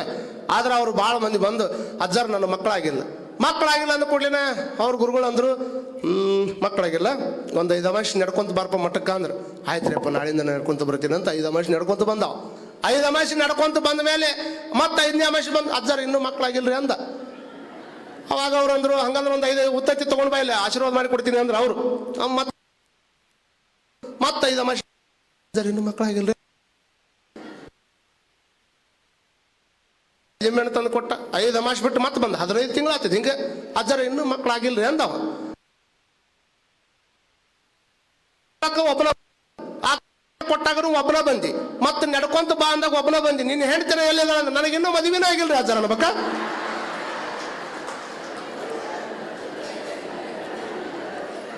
ತಿಳಿದೈತೇನ್ರಿ? ಮೊದಲೇ ಕೇಳ್ಬೇಕಾಗಿತ್ತ ಮಾತವ್ರು. ಮದುವೆ ಆಗಲಾರ್ದನ ಮಕ್ಕಳು ಕೇಳುವಂತ ಅವ ಹೆಂಗಿರ್ಬೇಕು? ಏನು ಯಾಕಾಗ್ಲಿ ಈಗ ಮತ್ತೆ ಭಾಳ ಮಂದಿ ಈಗ ನಡೀತಿರ್ತಾವ ನೋಡ್ರಿ. ಯಾರೋ ಒಬ್ಬರು ರಾಜಕಾರಣಿಗಳು ಬಂದು ಕೂಡಲಿನ ನಮ್ಮೂರಿಗೆ ರೋಡ್ ಇಲ್ರಿ ಅಂದವ, ಎದ್ ನಿಂತ ಮಾಡಿಸ್ಕೊಡು ನಾಳೆ ಅಂತ ಅಂದವ. ನಮ್ಮೂರಿಗೆ ರೋಡ್ ಇಲ್ರಿ ಮಾಡಿಸ್ಕೊಡು ನಾಳೆ ಅಂತ. ನಮ್ಮೂರಿಗೆ ಬ್ರಿಡ್ಜ್ ಇಲ್ರಿ ಮಾಡಿಸ್ಕೊಡು ನಾಳೆ. ಅವ್ರ ಊರಾಗ ದೊಡ್ಡ ಹೊಳಿನ ಹರಿದಿಲ್ಲ, ಬ್ರಿಡ್ಜ್ ಕೇಳಕತ್ತಾನವ. ಏನು ಕೇಳಿದ್ರು ನೀವು ಅಂದ್ಬಿಡೋದಪ್ಪ, ಅದಕ್ಕೇನು ಸೈಜು ಹ್ಞೂ ಅನ್ನಕ್ಕೆ ಬಂದಿರೋದೇನೈತಿ. ಹಂಗಾಗಿ ಬರೋದಲ್ಲ. ನಾವು ವಿಚಾರ ಮಾಡ್ಕೋಬೇಕು. ಅಣ್ಣ ತಮ್ಮಂದು ಒಟ್ಟಿಗೆ ಮದುವೆ ಆಗಿತ್ತು. ಮದುವೆ ಆದ ಸ್ವಲ್ಪ ದಿವಸದಾಗ ತಮ್ಮಗ ಮಕ್ಕಳಾದವು, ಅಣ್ಣಗ ಮಕ್ಕಳಾಗಲಿಲ್ಲ. ಅಣ್ಣಗೆ ಎಷ್ಟು ಖುಷಿ ಆತಂದ್ರೆ ನನಗಾಗಲಿಲ್ಲ ಅಂದ್ರೆ ಏನಾಯ್ತು, ನಮ್ಮ ತಮ್ಮಗ ಮಕ್ಕಳಾಗ್ಯಾವಲ್ಲ, ನನ್ನ ತಮ್ಮಗ ಮಕ್ಕಳಾಗ್ಯಾವ ಅಂದ್ರೆ ಅವು ನನ್ನ ಮಕ್ಕಳ ಅಂತ ತಿಳ್ಕೊಂಡು ಅವ ಆನಂದದ ಸಾಗರದೊಳಗೆ ತೆಲಾಡಕತ್ತಿದ್ದ. ತಮ್ಮಗೂ ಖುಷಿಯಾಗಿತ್ತು, ಅಣ್ಣಗೂ ಖುಷಿಯಾಗಿತ್ತು. ತಮ್ಮನ ಖುಷಿ ನನಗಾಗ್ಲಿಲ್ಲ ಅಂದ್ರೆ ನನ್ನ ಮಕ್ಕಳಿಗೆ ಆಗ್ಯಾವ ಅಂತ ಅವ ಖುಷಿ ಪಟ್ಟಿದ್ದ. ಆದ್ರೆ ತಮ್ಮ ಯಾಕೆ ಖುಷಿ ಪಟ್ಟಿದ್ದ ಅಂದ್ರೆ ನನಗೆ ಮಕ್ಕಳಾಗ್ಯಾವ, ನಮ್ಮ ಅಣ್ಣಗೆ ಮಕ್ಕಳಾಗಿಲ್ಲ, ಅವನ ಆಸ್ತಿ ನನಗೆ ಬರ್ತೈತೆ ಅಂತ ಇವಾಗ ಖುಷಿ ಪಟ್ಟಿದ್ದ. ಖುಷಿ ಎರಡು ಮಂದಿಗೆ ಖುಷಿ ಪಟ್ಟಾವ. ಆದ್ರೆ ಖುಷಿ ವ್ಯತ್ಯಾಸ ಏನೈತಿ, ಒಬ್ಬವ ಆಗಿಲ್ಲ ಅಂತ ಖುಷಿ ಪಟ್ಟಾನ, ಇನ್ನೊಬ್ಬವ ಅವಂಗಾದ್ರೂ ನನಗಾದ್ರೂ ಅಂತ ಅವ ಖುಷಿ ಪಟ್ಟ. ಕಾಲ ಯೋಗ ಏನೋ ಗೊತ್ತಿಲ್ಲ. ಅವ ಎಂದೂ ಕೂಡ ಭೇದ ಭಾವ ಮಾಡ್ತಿರಲಿಲ್ಲ. ನನ್ನ ಮಗ ಅಲ್ಲ ಬೇರೆ ಅಲ್ಲ, ಅವನ ಮಗ ಬೇರೆ ಅಲ್ಲ ಅಂತ ಎಲ್ಲ ರೀತಿಯಿಂದ ಕೇಳವ. ಇಷ್ಟೆಲ್ಲ ಮಾಡಿದ್ರಾಗನ 2 ವರ್ಷ ಕಳೆದಿತ್ತು. 2 ವರ್ಷದೊಳಗೆ ಯಾವ ಗುರುವಿನ ಆಶೀರ್ವಾದ ಆಯಿತು, ದೇವರ ಆಶೀರ್ವಾದ ಆಯಿತು, ಏನಾಯ್ತು ಗೊತ್ತಿಲ್ಲ. ಅವ್ರ ಅಣ್ಣಗೂ ಒಂದು ಮದುವೆ ಮಕ್ಕಳಾಗೇ ಬಿಡುತ್ತು, ಒಂದು ಗಂಡು ಮಗು ಹುಟ್ಟೇ ಬಿಡುತ್ತು. ಯಾವಾಗ ಅಣ್ಣಗ ಗಂಡು ಮಗು ಹುಡ್ತು ಅನ್ನುವಂಥದ್ದು ಗೊತ್ತಾತು, ಇವಂದು ಸೈಕಲ್ ಆಗಿರುವಂಥ ಟ್ಯೂಬ್ ಪಂಚರ್ ಆದಂಗೆ ಆತು ಇವಂದು. ಯಾಕೆ ಹೇಳ್ರಿ? ನೀವು ಅಲ್ಲಿ ಹೋಗ್ಯಾನ ದೂರ ಏನಂತ ನಂದು ಹಿಂಗಾಗ್ಬಿಟ್ಟಿತ್ತು, ಏನೇನೋ ಕಲ್ಪನೆ ಕಟ್ಕೊಂಡ್ಬಿಟ್ಟಾನ, ಅಣ್ಣನ ಆಸ್ತಿ ನನಗೆ ಬರ್ತೈತಿ, ಇದನ್ನ ಹಿಂಗ್ ಮಾಡ್ಬೇಕು. ಅರ್ಥ ನಾಮರ್ಜನೆ ದುಃಖಂ. ಆ ರೊಕ್ಕ ಹಂಗ್ ಮಾಡಿಸ್ತದ, ದುಃಖ ಮಾಡಿಸ್ತದ. ಬಹಳ ಮಂದಿಗೆ ಗೊತ್ತಿರ್ಲಿ ದುಃಖ ಎಷ್ಟು ಮಾಡಿಸ್ತದ ಅಂತಂದ್ರ, ಕೆಲವು ಮಂದಿಗೆ ಏನೇನೋ ಹಾರ್ಟ್ ಅಟ್ಯಾಕ್ ಆಗ್ಯಾವ. ಎಷ್ಟು ಮಂದಿಗೆ ಆಗಿದ್ದು ಪ್ರಸಂಗಗಳು ಗೊತ್ತಿಲ್ಲ ನೋಡ್ರಿ. ಯಾವಾಗ ಅಣ್ಣ ಮಗು ಆಯ್ತು ಅಂತ ತಿಳ್ಕೊಂಡು ಆಯ್ತು ನನಗೂ ದೇವ್ರು ಕೊಟ್ಟಾನಂತ ಖುಷಿಯಿಂದ ಇದ್ದ. ಹುಡುಗರು ಯಾರು ಬೆಳೆಯಾಕತ್ತಿದ್ದು, ಹುಡುಗರೊಳಗೆ ಏನೂ ಪರಕಿಲ್ಲ, ಎಲ್ಲಾ ಹುಡುಗರು ಬೆಳೆದಂಗ ಅವು ಬೆಳೆಯಾಕತ್ತಿದ್ದು. ದಿವಸ ತಮ್ಮ ಮಸಲತ್ ಮಾಡ್ತಿದ್ದು ಒಳಗೆ, ಹೆಂಗಾರ ಮಾಡಿ ನಮ್ಮ ಅಣ್ಣನ ಮಗನ ಕೊಲ್ಬೇಕು ನಾನು ಅಂತ. ಎಲ್ಲಿಗೆ ಹೋಗಿತ್ತು ನೋಡ್ರಿ ಮನುಷ್ಯನ ಚಿಂತನೆ. ಯಾವುದಕ್ಕಾಗಿದ್ದು? ಈ ಒಂದು ಹುರುಳಿಲ್ಲದ ಸಿರಿಯ ನೆಚ್ಚಿ ಕೆಡಬೇಡ ಮನುಜ ಹೇಳ್ಯಾರಲ್ಲ ಅಪ್ಪ ಬಸವಣ್ಣನವರು. ಹುರುಳಿಲ್ಲದ ಸಿರಿಯನ್ನು ಯಾಕೆ ನೆಚ್ಚಿ ಕಡಿಯಾಕತ್ತೀಯಪ್ಪ? ಇದು ಗಾಳಿಗೆ ಹಚ್ಚಿಡುವಂತ ದೀಪ ಸಂಸಾರ ಆದ್ರೆ ಸಂತ್ಯಾಗಿನ ಮಂದಿದೆ. ಈಗ ಸಂತ್ಯಾಗ ಹುಯಿ ಅಂತ ಕುಡಿರ್ತದ, 10-15 ನಿಮಿಷ ಆದ ಕೂಡಲೇ ಸಾಮಾನು ತಗೊಂಡು ಎಲ್ಲ ಹೋಗ್ಬಿಡ್ತದೆ ಬಟಾ ಬೈಲ್. ಹಂಗೈತಿದ. ಇವತ್ತು ನಿನ್ನ ಹತ್ರದ, ನಾಳೆ ಅರ್ಧ ಆಗಿರ್ತದ, ಹಿಂದೆ ಅರ್ಧ ಆಗಿತ್ತು, ಇವತ್ತು ನಿಂದಾಗ್ಯದ, ಮುಂದೆ ಅರ್ಧ ಆಗ್ತದೆ, ನಿನ್ ಬಿಟ್ಟು ಹೋಗ್ತದೆ. ಹಾಗಾಗಿ ಅದ್ರ ಬಗ್ಗೆ ಭಾಳಷ್ಟು ತಲೆ ಕೆಡಿಸ್ಕೊಳಕ್ ಹೋಗ್ಬೇಡ ಅಂತ ಬಸವಣ್ಣನವ್ರು ಹೇಳ್ತಾರ. ಯಾವಾಗ ಹಂಚ್ ಹಾಕಕತ್ತಿದ್ದ, ಮಿಠಾಯಿ ಮಾರಾವ್ ಬರ್ತಿದ್ದ. ಮಿಠಾಯಿ ಮಾರಾವ್ ಬಂದಾನಂತ ತಿಳ್ಕೊಂಡು ಹುಡುಗರು ಓಡೋಡಿ ಹೋಗಿ ಮಿಠಾಯಿ ತಗೊಳವ್. ಹುಡುಗರು ಮಿಠಾಯಿ ತಗೊಳ್ಬೇಕಂತ ತಿಳ್ಕೊಂಡು ಹೊಂಟಾಗ ಅವ ಅಂದ, ಇದು ಒಳ್ಳೆ ಟೈಮ್, ಈ ಮಿಠಾಯಿ ಮಾರವನ ಹತ್ರ ನಾವು ಒಂದಿಷ್ಟು ಏನಾದ್ರೂ ಕೇಳಬೇಕು ಅಂತ ತಿಳ್ಕೊಂಡು ಮಿಠಾಯಿ ಮಾರವನ ಹತ್ರ ಬಂದು ಕೇಳಿದ. ಒಂದು ದಿವಸ ಮಿಠಾಯಿ ಮಾರಿದ್ರೆ ನಿನಗೆ ಎಷ್ಟು ರೊಕ್ಕ ಸಿಗ್ತದೆ? ಅವ ಅಂದ, ಒಂದು 300 ರೂಪಾಯಿ ಸಿಗಬಹುದ್ರಿ, ನಂಗೆ ಮುಂಜಾನೆ ಸಂಜೆ ಮಟ್ಟ ಮಾರ್ತೀನಿ, 300 ರೂಪಾಯಿ ರೊಕ್ಕ ಸಿಗ್ತದೆ. ಅವ ಅಂದ, ಮಿಠಾಯಿ ಮಾರವನ್ ಕೇಳ್ತಾನಂತ, ನಿನಗೆ 1 ಲಕ್ಷ ರೂಪಾಯಿ ಕೊಡ್ತೀನಿ ನಾ ಒಂದು ತಾಸಿನ ಕೆಲಸಕ್ಕೆ, ನನಗೆ 1 ಲಕ್ಷ ರೂಪಾಯಿ ರೊಕ್ಕ ಕೊಟ್ರೆ ನಾ ಹೇಳಿದ್ ಮಾಡ್ತೀನಿ ಅಂದ. ಅವರ ನಿಮ್ಗೆ ಕೇಳ್ತೀನಿ, ನಾನು 300 ರೂಪಾಯಿ ದುಡಿಯೋಂಗ 1 ತಾಸಿಗೆ 1 ಲಕ್ಷ ರೂಪಾಯಿ ಕೊಡ್ತೀನಿ ಅಂದ್ರೆ ಯಾರಾದ್ರೂ ಹ್ಞೂ ಅಂತಾರಿಲ್ರಿ? ಈ ಲಾಟ್ರಿ ಟಿಕೆಟ್ ತೊಗೊಂಡಿರ್ತಾರೆ ನೋಡ್ರಿ ನೀವು. ಈಗ ಅದಾವ ಇಲ್ಲ ಗೊತ್ತಿಲ್ಲ, ಈ ಕೇರಳ ಕಡೆ ಇನ್ನೂ ಅದಾವ ತೋರಿಸ್ತಿರ್ತಾರೆ ಪೇಪರ್. ಅವ ದಿವಸ ಲಾಟ್ರಿ ಟಿಕೆಟ್ ತೊಗೊಂಬರ, ಲಾಟ್ರಿ ಟಿಕೆಟ್ ತೊಗೊಂಬರವ ಹೆಂಡತಿ ಕೈಯಾಗ ಕೊಡವ, ಲಾಟ್ರಿ ಟಿಕೆಟ್ ತೊಗೊಂಬಂದು ಹೆಂಡತಿ ಕೈಯಾಗ ಕೊಡವ. ಹಿಂಗೆ ಕೊಟ್ಟಂತ ಟೈಮ್ದೊಳಗೆ ನೋಡ್ರಿ 10 ವರ್ಷ ಆಗಿತ್ತು ಲಾಟ್ರಿನ ಹತ್ತಿಲ್ಲ ಅವ್ನು ಪಾಪ, ಆದ್ರೆ ದಿವಸ ರೂಢಿ ಇಟ್ಟಿದ್ದ ಲಾಟ್ರಿ ಟಿಕೆಟ್ ತೊಗೊಂಬರೋದು ಕೊಡೋದು. ಹಿಂಗೆ ಕೊಟ್ಟ ಮೇಲೆ ಒಂದು ದಿವಸ ಏನಾಗೈತೆ, ಅವನ ಹಣೆ ಬರಕ್ಕೆ 10 ಲಕ್ಷ ರೂಪಾಯಿ ಲಾಟ್ರಿ ಹತ್ತೈತಿ. 10 ಲಕ್ಷ ರೂಪಾಯಿ ಲಾಟ್ರಿ ಹಚ್ಚಿದ್ದಾನು ಒಮ್ಮಕ್ಳು ನಮ್ಮ ಯಜಮಾನಿಗೆ ಹೇಳಿದ್ರೆ ಆಮೇಲೆ ಎದಿ ಹೊಡ್ಕೊಂಡು ಸತ್ತಿಗಿತ್ತಾನಂತ ತಿಳ್ಕೊಂಡು ಬೆಲ್ಕಾಸ ನಿಧಾನವಾಗಿ 10 ಲಕ್ಷ ರೂಪಾಯಿ ಲಾಟ್ರಿ ಹಚ್ಚೈತೆ ಅನ್ನುವಂಥ ಸುದ್ದಿಯನ್ನು ಒಮ್ಮಕ್ಳು ಹೇಳಬಾರ್ದು ಅಂತ ತಿಳ್ಕೊಂಡು ಆ ಹೆಣ್ಮಗಳು ಅಲ್ಲೇ ಹನುಮಂತ ದೇವ್ರ ಗುಡಿ ಪೂಜೆ ಮಾಡುವಂಥ ಪೂಜಾರಿನ ಕರೆದಾಳ. ಎದಕ್ಕೆ ಕರೆದಾಳ್ರಿ? ನನ್ನ ಗಂಡಗೆ ಲಾಟ್ರಿ ಹತ್ತೈತಿ 10 ಲಕ್ಷ, ಒಮ್ಮಕ್ಳೆ 10 ಲಕ್ಷ ಅಂದ್ರೆ ಎದಿ ಹೊಡ್ಕೊಂಡು ಸತ್ತಿಗಿತ್ತಿತ್ತು ನನ್ನ ಗಂಡ, ಅದಕ್ಕೆ ಸಸ್ವಲ್ಪ ಹೇಳಿ 10 ಲಕ್ಷಕ್ಕೆ ತಂದು ನಿಲ್ಲಿಸ್ಬೇಕು ನೋಡ್ರಿ ಅಂತ ಅವ್ನು ಕರೆದಾಳ. ಯಾರು? ನಮ್ಮ ಪಟ್ನ ಹೇಳ್ರಿ, ಅವ್ನು ಸ್ವಲ್ಪ ಮಾತಾಡ್ಬೇಕು. ಯಾರನ್ನ ಕರೆದಾಳ?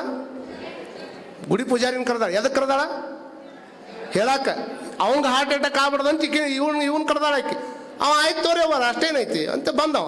ಇವ ಬರೋದ್ರಾಗ ಮನೆಯಾಗ ಬಂದು ಕೊಟ್ಟಿದ್ದ. ಯಾಕ್ರಿ ಅಜ್ಜಾರ ಮನೆ ಕಡೆ ಬಂದಿರಲ್ಲ? ಅವ್ವಾರ ಕರೆದ್ರಿ ಬಂದೆ. ಸೌಕರ್ಯ ಲಾಟ್ರಿ ಟಿಕೆಟ್ ದಿವಸ ತಗೊಂತಿದ್ರಲ್ಲ, ಏನಾದ್ರಿ? ಎಲ್ಲಿ ಹತ್ತವ ಬಿಡ್ರಿ, ನಮ್ಮಂಥವ್ರಿಗೆ ಎಲ್ಲಿ ಹತ್ಬೇಕವೆಲ್ಲ ತಂದು ಕೊಡ್ತೀನಿ ರೀ, 10 ವರ್ಷ ಆತು ಇನ್ನೂ ಹತ್ತಿಲ್ಲ ಅಂದವ. ಮತ್ತೆ ಏನಾರು ಜೇರ್ ಕರ್ತ 1 ಲಕ್ಷ ರೂಪಾಯಿ ಲಾಟ್ರಿ ಹತ್ತಿದ್ರೆ ಏನ್ ಮಾಡ್ತೀರಿ ನೀವು ಅಂದವ. ಏರ್ಸ್ಕೊಂತ ಹೋಗ್ಬೇಕಲ್ಲ. 1 ಲಕ್ಷ ರೂಪಾಯಿ ಲಾಟ್ರಿ ಹತ್ತಿದ ಕೂಡ ಅವ ಎಂದ 1 ಲಕ್ಷ ಹತ್ತಿದ್ರಿ ಏನ್ರಿ, 99,000 ರೂಪಾಯಿ ನನಗೆ ಇಟ್ಕೊಂತೀನಿ, ಒಂದು 500 ರೂಪಾಯಿ ಕಾಯಕರ್ಪ ತೊಗೊಂಬರ್ತೀನಿ, ಇನ್ನು 500 ರೂಪಾಯಿ ಗುಡಿ ಕಾಣಿಕೆ ಹಾಕ್ತೀನಿ ರೀ ಅಂದವ. ಮತ್ತು 1 ಲಕ್ಷ ಹತ್ತಿದ್ರೆ ಹಿಂಗೆ ಮಾಡ್ತೀರಿ, ಮತ್ತು 2 ಲಕ್ಷ ಹತ್ತೈತಿ ಅಂತ ತಿಳ್ಕೊಳಲ್ಲ ಅಂದವ. 2 ಲಕ್ಷಕ್ಕೆ ಬಂದ ಅವ ಅಂದ 2 ಲಕ್ಷ ಹತ್ತಿದ್ದ ಕರೆ ಆದ್ರೆ 25,000 ರೂಪಾಯಿ ಗುಡಿ ಕೊಡ್ತೀನಿ ರೀ ಅಂದವ. ಮತ್ತು 3 ಲಕ್ಷ ಹಚ್ಚಿದ್ರೆ 75 ಕೊಡ್ತೀನಿ ರೀ, ಮತ್ತು 4 ಹತ್ತಿದ್ರೆ 1 ಕೊಡ್ತೀನಿ ರೀ, ಮತ್ತು ಒಂದು 5 ಹತ್ತಿದ್ರೆ 1 50 ಕೊಡ್ತೀನಿ ರೀ, ಮತ್ತು 10 ಹತ್ತೈತೆ ಅಂತ ತಿಳ್ಕೊಳ್ರಿ ಸಾವ್ಕಾರ ಅಂದ. ನನಗೆ 10 ಲಕ್ಷ ರೂಪಾಯಿ ಲಾಟ್ರಿ ಹತ್ತಿದ್ದ ಕರೆ ಆದ್ರೆ ನಾ ಗುಡಿ ಕೊಡಂಗಿಲ್ರಿ, ನಿಮ್ಗ 2 ಲಕ್ಷ ರೂಪಾಯಿ ಕೊಡ್ತೀನಿ ಅಂದಾಗ ನನಗೆ 2 ಲಕ್ಷ ಕೊಡ್ತೀನಿ ಅಂತ ಅವಂಗ ಹಾರ್ಟ್ ಅಟ್ಯಾಕ್ ಆಗಿತ್ತು. ಎದಕ್ಕೆ ಬಂದಿದ್ದವ?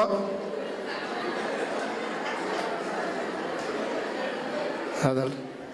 ಅರ್ಥಾನಾಮರ್ಜನೆ ದುಃಖಂ ರ್ಜಿತಾನಂ ಚ ರಕ್ಷಣೆ, ಆಯೇ ದುಃಖಂ ವ್ಯಯ ದುಃಖಂ ದೀಗರ್ಥ ಕಷ್ಟ ಸಂಶ್ರಯ. ಕಷ್ಟಕ್ಕೆ ಕಿಡಿ ಮಾಡೋದು ಅದು ರೊಕ್ಕ, ಅದು ಹೆಂಗಾರ ಬರಲಿ ಹಿಂಗಾರ ಬರಲಿ, ಅದು ಕಷ್ಟಕ್ಕೆ ಗುಡಿ ಮಾಡ್ತದ. ಯಾವಾಗ 300 ರೂಪಾಯಿ ದುಡಿಯುವಂತ ವ್ಯಕ್ತಿಗೆ 1 ಲಕ್ಷ ರೂಪಾಯಿ ರೊಕ್ಕ ಕೊಡ್ತೀನಿ ಅಂದ್ರು 1 ಲಕ್ಷ ರೂಪಾಯಿ ರೊಕ್ಕ ಕೊಡ್ತೀನಿ ಅಂದಿದ್ದಕ್ಕೆ ಆತ ಹೌದು 1 ಲಕ್ಷ ರೂಪಾಯಿ ಕೊಡ್ತೀನಿ ಅಂತ ಹೇಳಕತ್ತಿರಲ್ಲ, ನಾ ಮಾಡುವಂತ ಕೆಲಸ ಏನು ಅಂದ. ಅವಾಗ ಅವ ಹೇಳ್ತಾನಂತ, ನೋಡು ಏನೂ ಮಾಡ್ಬೇಕಾಗಿಲ್ಲ, ಅಲ್ಲೇನು ಬರ್ತಾ ಇದ್ದಾನಲ್ಲ ಸಣ್ಣ ಮಗ ನನ್ನ ಮಗ, ದೊಡ್ಡ ಮಗ ನನ್ನ ಮಗ, ಆಮೇಲೆ ಹುಟ್ಟಿರುವಂಥ ಆ ಮಗ ನಮ್ಮ ಅಣ್ಣನ ಮಗ, ಇಬ್ಬರು ಮಿಠಾಯಿ ತಿನ್ನಕ್ಕೆ ಬರ್ತಾರಲ್ಲ, ಆ ಮಿಠಾಯಿ ಒಳಗೆ ನಾ ಕೊಟ್ಟು ವಿಷಯವನ್ನು ಅದಕ್ಕೆ ಹಾಕಿ ಕೊಟ್ಟೆ ಅಂದ್ರೆ ನಿನಗೆ 1 ಲಕ್ಷ ಕೊಡ್ತೀನಿ ಅಂದ. ಅವಾಗ ಅವ ಅಂದ ಮಾತು ನಮಗೆಲ್ಲ ಆದರ್ಶ ಆಗಬೇಕು. ಸಾವುಕಾರ ನೋಡಿ, ಈ ಭೂಮಿ ಮೇಲೆ ಭಗವಂತ ನನ್ನ ಕಳಿಸಿದ್ದು ಮಿಠಾಯಿ ಮಾರಂತ ಕಳಿಸ್ಯಾನೆ ಹೊರತಾಗಿ ವಿಷ ಮಾರಂತ ಕಳಿಸಿಲ್ಲ. ನನ್ನ ಭೂಮಿ ಮೇಲೆ ಕಳಿಸಿದ್ದವ ಮಿಠಾಯಿ ಮಾರ ಕಳಿಸ್ಯಾನ, ಸಿಹಿ ಹಂಚಿ ಬಾ ಅಂತ ಕಳಿಸ್ಯಾನ. ನನಗ ಅವ ವಿಷ ಹಂಚಿ ಬಾ ಅಂತ ಕಳಿಸಿಲ್ಲ. ಅಷ್ಟಕ್ಕೂ ನೀವು ಆ ವಿಷ ಹಾಕಿ ಕೊಟ್ರೆ 1 ಲಕ್ಷ ರೂಪಾಯಿ ಕೊಡ್ತೀನಿ ಅಂತ ಹೇಳಕತ್ತಿರಲ್ಲ, ಆ 1 ಲಕ್ಷ ಅದು ನಿಮ್ಮ ಹತ್ರ ಐತಿ. ಈಗ ನಿನ್ನ ಹತ್ರ ಇರುವಂತ 1 ಲಕ್ಷ ನಿನಗ ಆನಂದ ಕೊಟ್ಟಿಲ್ಲ ಅಂದ್ರೆ ಇನ್ನು ಮಿಠಾಯಿ ಒಳಗೆ ವಿಷ ಬೆರೆಸಿ ಅದನ್ನು ತಗೊಂಡು ಹೋಗಿ ನಾನೇನು ಆನಂದ ಪಡೋದೈತ್ರಿಪ್ಪ. ಹಾಲು ಕುಡ್ದವ್ರ ಬದುಕಾಕ ತಯಾರಿಲ್ಲ ಜಗತ್ತಾಗ, ಇನ್ನು ವಿಷ ಕುಡ್ದವ್ರು ಹೆಂಗ್ ಬದುಕಾಕ ಸಾಧ್ಯ ಐತ್ರಿ ಅಂತ ತಿಳ್ಕೊಂಡು ನಿನ್ನ 1 ಲಕ್ಷ ರೂಪಾಯಿ ನೀನೇ ಇಟ್ಕೋ, ಜಗತ್ತಿಗೆ ಸಿಹಿ ಹಂಚ ಸಾಯ್ತೀನಿ ಅಂತ ತಿಳ್ಕೊಂಡು ಅಂದಿರುವಂತ ವ್ಯಕ್ತಿಯ ಮಾತು ನಮಗೆಲ್ಲರಿಗೆ ಆದರ್ಶ ಆಗ್ಬೇಕನ್ನುವಂಥದ್ದನ್ನ ನಾವೆಲ್ಲ ತಲೆಯಾಗಿಟ್ಕೊಳ್ಬೇಕಾಗ್ತದೆ. ಹುರುಳಿಲ್ಲದ ಸಿರಿಯ ನೆಚ್ಚಿ ಕೆಡಬೇಡ ಮನುಜ, ಒಡಲು ಭೂಮಿಯ ಸಂಗ. ಈ ಒಡಲ ಭೂಮಿ ಒಳಗೆ ಹೋಗಿಬಿಡ್ತದ, ಈ ಒಡಲ ಭೂಮಿ ಒಳಗೆ ಹೋಗಿಬಿಡ್ತದ. ಒಂದಿಷ್ಟು ಮಂದಿ ಸುಡ್ತಾರ, ಇನ್ನೊಂದಿಷ್ಟು ಮಂದಿ ಹುಗಿತಾರ, ಒಟ್ಟಾರೆಯಾಗಿ ಒಡಲು ಭೂಮಿ ಒಳಗೆ ಪ್ರಾಣವಾಯುವಿನ ಸಂಘ, ಗಾಳಿ ಒಳಗೆ ಗಾಳಿಯಾಗಿ ಹೋಗಿಬಿಡ್ತದ, ಪಂಚಭೂತದೊಳಗೆ ಲೀನ್ ಆಗ್ತದಲ್ಲ ಶರೀರ ನೋಡಿ. ಆಮೇಲೆ ಹೇಳ್ತಾರ ಅವ್ರು, ಕೈ ಹಿಡದ ಮಡದಿ ಪರರ ಸಂಘ. ಪರರ ಸಂಘ ಅಂದ್ರೆ ಅಪಾರ್ಥ ಮಾಡ್ಕೋಬಾರದು. ಹೌದ್ರಿ, ಇವತ್ತು ಎಂತಿಂತ ಮಕ್ಕಳು ಹುಟ್ಟ್ಯಾರಂತ ಮಾಡ್ರಿ ನೀವು. ಹೌದು, ಗಂಡು ಸತ್ತ ಮೇಲೆ ತಾಯಿನ ಜೋಪಾನ ಮಾಡ್ತಾನಂತ ಹೆಂಗ್ ಹೇಳ್ತೀರಿ ನೀವು? ಅದಕ್ಕೆ ಅವ್ರು ಹೇಳ್ತಾರ, ಮಗ ಜೋಪಾನ ಮಾಡ್ತಾಳೋ ಏನು ಮಗಳು ಜೋಪಾನ ಮಾಡ್ತಾಳೋ ಗೊತ್ತಿಲ್ಲ, ಪರರ ಸಂಘ ಯಾರು ಜೋಪಾನ ಮಾಡಲಿಲ್ಲ ಅಂದ್ರೆ ಅನಾಥಾಶ್ರಮದಾಗಿರ್ಬೇಕಾಗ್ತದ. ಯಾವ ದೇಶದೊಳಗೆ ಭಕ್ತ ಶ್ರವಣ ಕುಮಾರ ತಂದೆ ತಾಯಿಗಳನ್ನ ಹೆಗಲ ಮೇಲೆ ಹೊತ್ಕೊಂಡು ಅಡ್ಡಾಡಿದಂತ ದೇಶದೊಳಗೆ, ಯಾವ ವ್ಯಕ್ತಿಗಳು ತಂದೆ ತಾಯಿಗಳನ್ನ ಪೂಜ್ಯತಾ ಭಾವದೊಳಗೆ ಇಟ್ಟು ಮಾತೃ ದೇವೋ ಭವ ಅನ್ನುವಂತಹ ಭಾವನೆಯೊಳಗೆ ಬದುಕಿರುವಂತಹ ದೇಶದೊಳಗೆ ಇವತ್ತು ಅನಾಥಾಶ್ರಮಗಳು ಎಗ್ಗಿಲ್ಲಾರ್ದಂಗೆ ಹುಟ್ಟಾಕತ್ತವ ಅಂತಂದ್ರೆ ನಾವು ಬಹಳ ಮಂದಿ ಒಂದೇ ಮಾತ್ರಂ ಸಂಸ್ಕೃತಿಗೆ ಬದ್ಧರಾಗಿ ನಿಂತೀವಿ. ಈಗ ಒಂದೇ ಮಾತ್ರಂ ಸಂಸ್ಕೃತಿ ಅಂದ್ರೆ ಹೆಂಗ್ ಹೊರದೇಶದವರು ಒಂದು ದಿವಸ ಅವ್ರು ಕುಡಾಕ ದಾರಿ ಇರಂಗಿಲ್ಲ, ಅವ್ರ ಮಕ್ಕಳು ಬೇರೆ, ತಂದೆ ಬೇರೆ, ಅವ್ರು ಇರ್ತಕ್ಕಂಥ ತಾಯಿ ಬೇರೆ ಇರ್ತಾರ. ಒಂದು ದಿವಸ ಕೂಡೋದಕ್ಕೆ ಅವ್ರು ಮದರ್ಸ್ ಡೇ ಅಂತ ಮಾಡ್ಯಾರ. ಅವತ್ತಿನ ದಿವಸ ಸ್ಟೇಟಸ್ ನೋಡ್ಬೇಕು ನಮ್ಮ ಮಂದಿ. ಹಂಗ ಏನು ಮಂದಿ ಹಾಕಿದ್ದ ಅವು ಅಂದ್ರೆ ಹಂಗ, ಅವು ಅಂದ್ರೆ ಹಿಂಗ, ಅವು ಅಂದ್ರೆ ಹಿಂಗ, ಅವು ಅಂದ್ರೆ ಹಿಂಗ. ಹಂಗ ಹಾಕದಂತವ್ರು ನಾ ಕೇಳ್ತೀನಿ, ಹಂಗ ನೀವೇನು ಸ್ಟೇಟಸ್ನಾಗ ಹಾಕ್ತಿರಲ್ಲ ಅಷ್ಟ ಅದರೊಳಗೆ 10% ನಿಮ್ಮ ತಾಯಿ ಮೇಲೆ ಪ್ರೇಮ ಇದ್ದಿದ್ರೆ 1 ವೃದ್ಧಾಶ್ರಮನು ಸಹಿತ ನಮ್ಮ ನಾಡಿನೊಳಗೆ ಸಿಗತ್ತಿದ್ದಿಲ್ಲ. ಅಟ್ಟಾಕುಂಡ ಪ್ರೇಮ ಮಾಡಿ ಬಿಟ್ಟಿದ್ದ ಕರೆ ಆಗಿದ್ರೆ ನಾವು ಕಿಚ್ಚಬೇಕು. ನಾವು ಸಂಸ್ಕೃತಿ ಅವರಲ್ಲ. ನಾವು ಮಾತ್ರಂ ಸಂಸ್ಕೃತಿ ಒಳಗೆ ಎನ್ನುವಂತಾಳು ತಾಯಿ ಎದೆ ಹಾಲನ್ನ ಕುಡಿದು ಬಿಟ್ಟು ಆಕಳ ಹಾಲು ಕುಡಿಯಕತ್ರ ಅವು ಸಾಯಿ ಇಟ್ಕೊಂಡು ಜೋಪಾನ ಮಾಡೋ ಸಂಸ್ಕೃತಿ ಒಳಗೆ ನಾವು ಬದುಕಿವಿ ಅಂತಂದ್ರೆ ವಿಚಾರ ಮಾಡ್ಕೊಳ್ಬೇಕು ಯಾವ ಸಂಸ್ಕೃತಿ ಒಳಗೆ ನಾವು ಮಾಡಕತ್ತೀವಿ ಅನ್ನುವಂಥದ್ದು. ಅದಕ್ಕೆ ಮಡವೆ ತಾನೇನಪ್ಪುದು ಕೈ ಹಿಡಿದ ಮಡದೆ ಪರರ ಸಂಘ ಅಂತಂದ್ರೆ ಮೈ ಮೇಲೆ ಇದ್ದ ಒಡವೆಗಳು ಅದು ಪಾಲಕೈತೋ ಏನು ಸಾಲಗಾರ ಪಾಲಕೈತೋ ಹೇಳಕ್ಕಾಗೋದಿಲ್ಲ. ಕೈ ಹಿಡದ ಮಡದೆ ಪರರ ಸಂಘ ಸಾವಿಂಗೆ ಸಂಗಡ ಯಾರೂ ಇಲ್ಲ ಕಾಣ ನಿಕ್ಕಳಂಕ ಮಲ್ಲಿಕಾಲ್. ಎಷ್ಟು ಮಂದಿ ಕುಂತಿರಲ್ಲ, ನೀವು ಯಾರ ಮನೆಗೆ ಬಂದ್ರೆ ಅವಾಗಳ ಯಾರ ಮನೆಗೆ ಬಂದ್ರೆ ನೀವು ಬಸ್ ಸ್ಟ್ಯಾಂಡ್ ಮಟ್ಟ ಕಳ್ಸಕ್ಕೆ ಹೋಗಿ ಮತ್ತು ಅವ್ರಿಂದ ಯಾರು ಬಸ್ ಹತ್ಕೊಂಡು ಹೋಗ್ತಾರ ಹಂಗೆ ಹೋಗಂಗಿಲ್ಲ. ಸಾವಿಂಗ ಸಂಗಡ ಯಾರೂ ಇಲ್ಲ ಬರ್ತಾರ ಆರಾಮಿಲ್ಲ ಅಂದ್ರೆ ಮತ್ ನಮ್ಮ ಜನ ನೋಡ್ರಿ ನಮ್ ಚಲೋ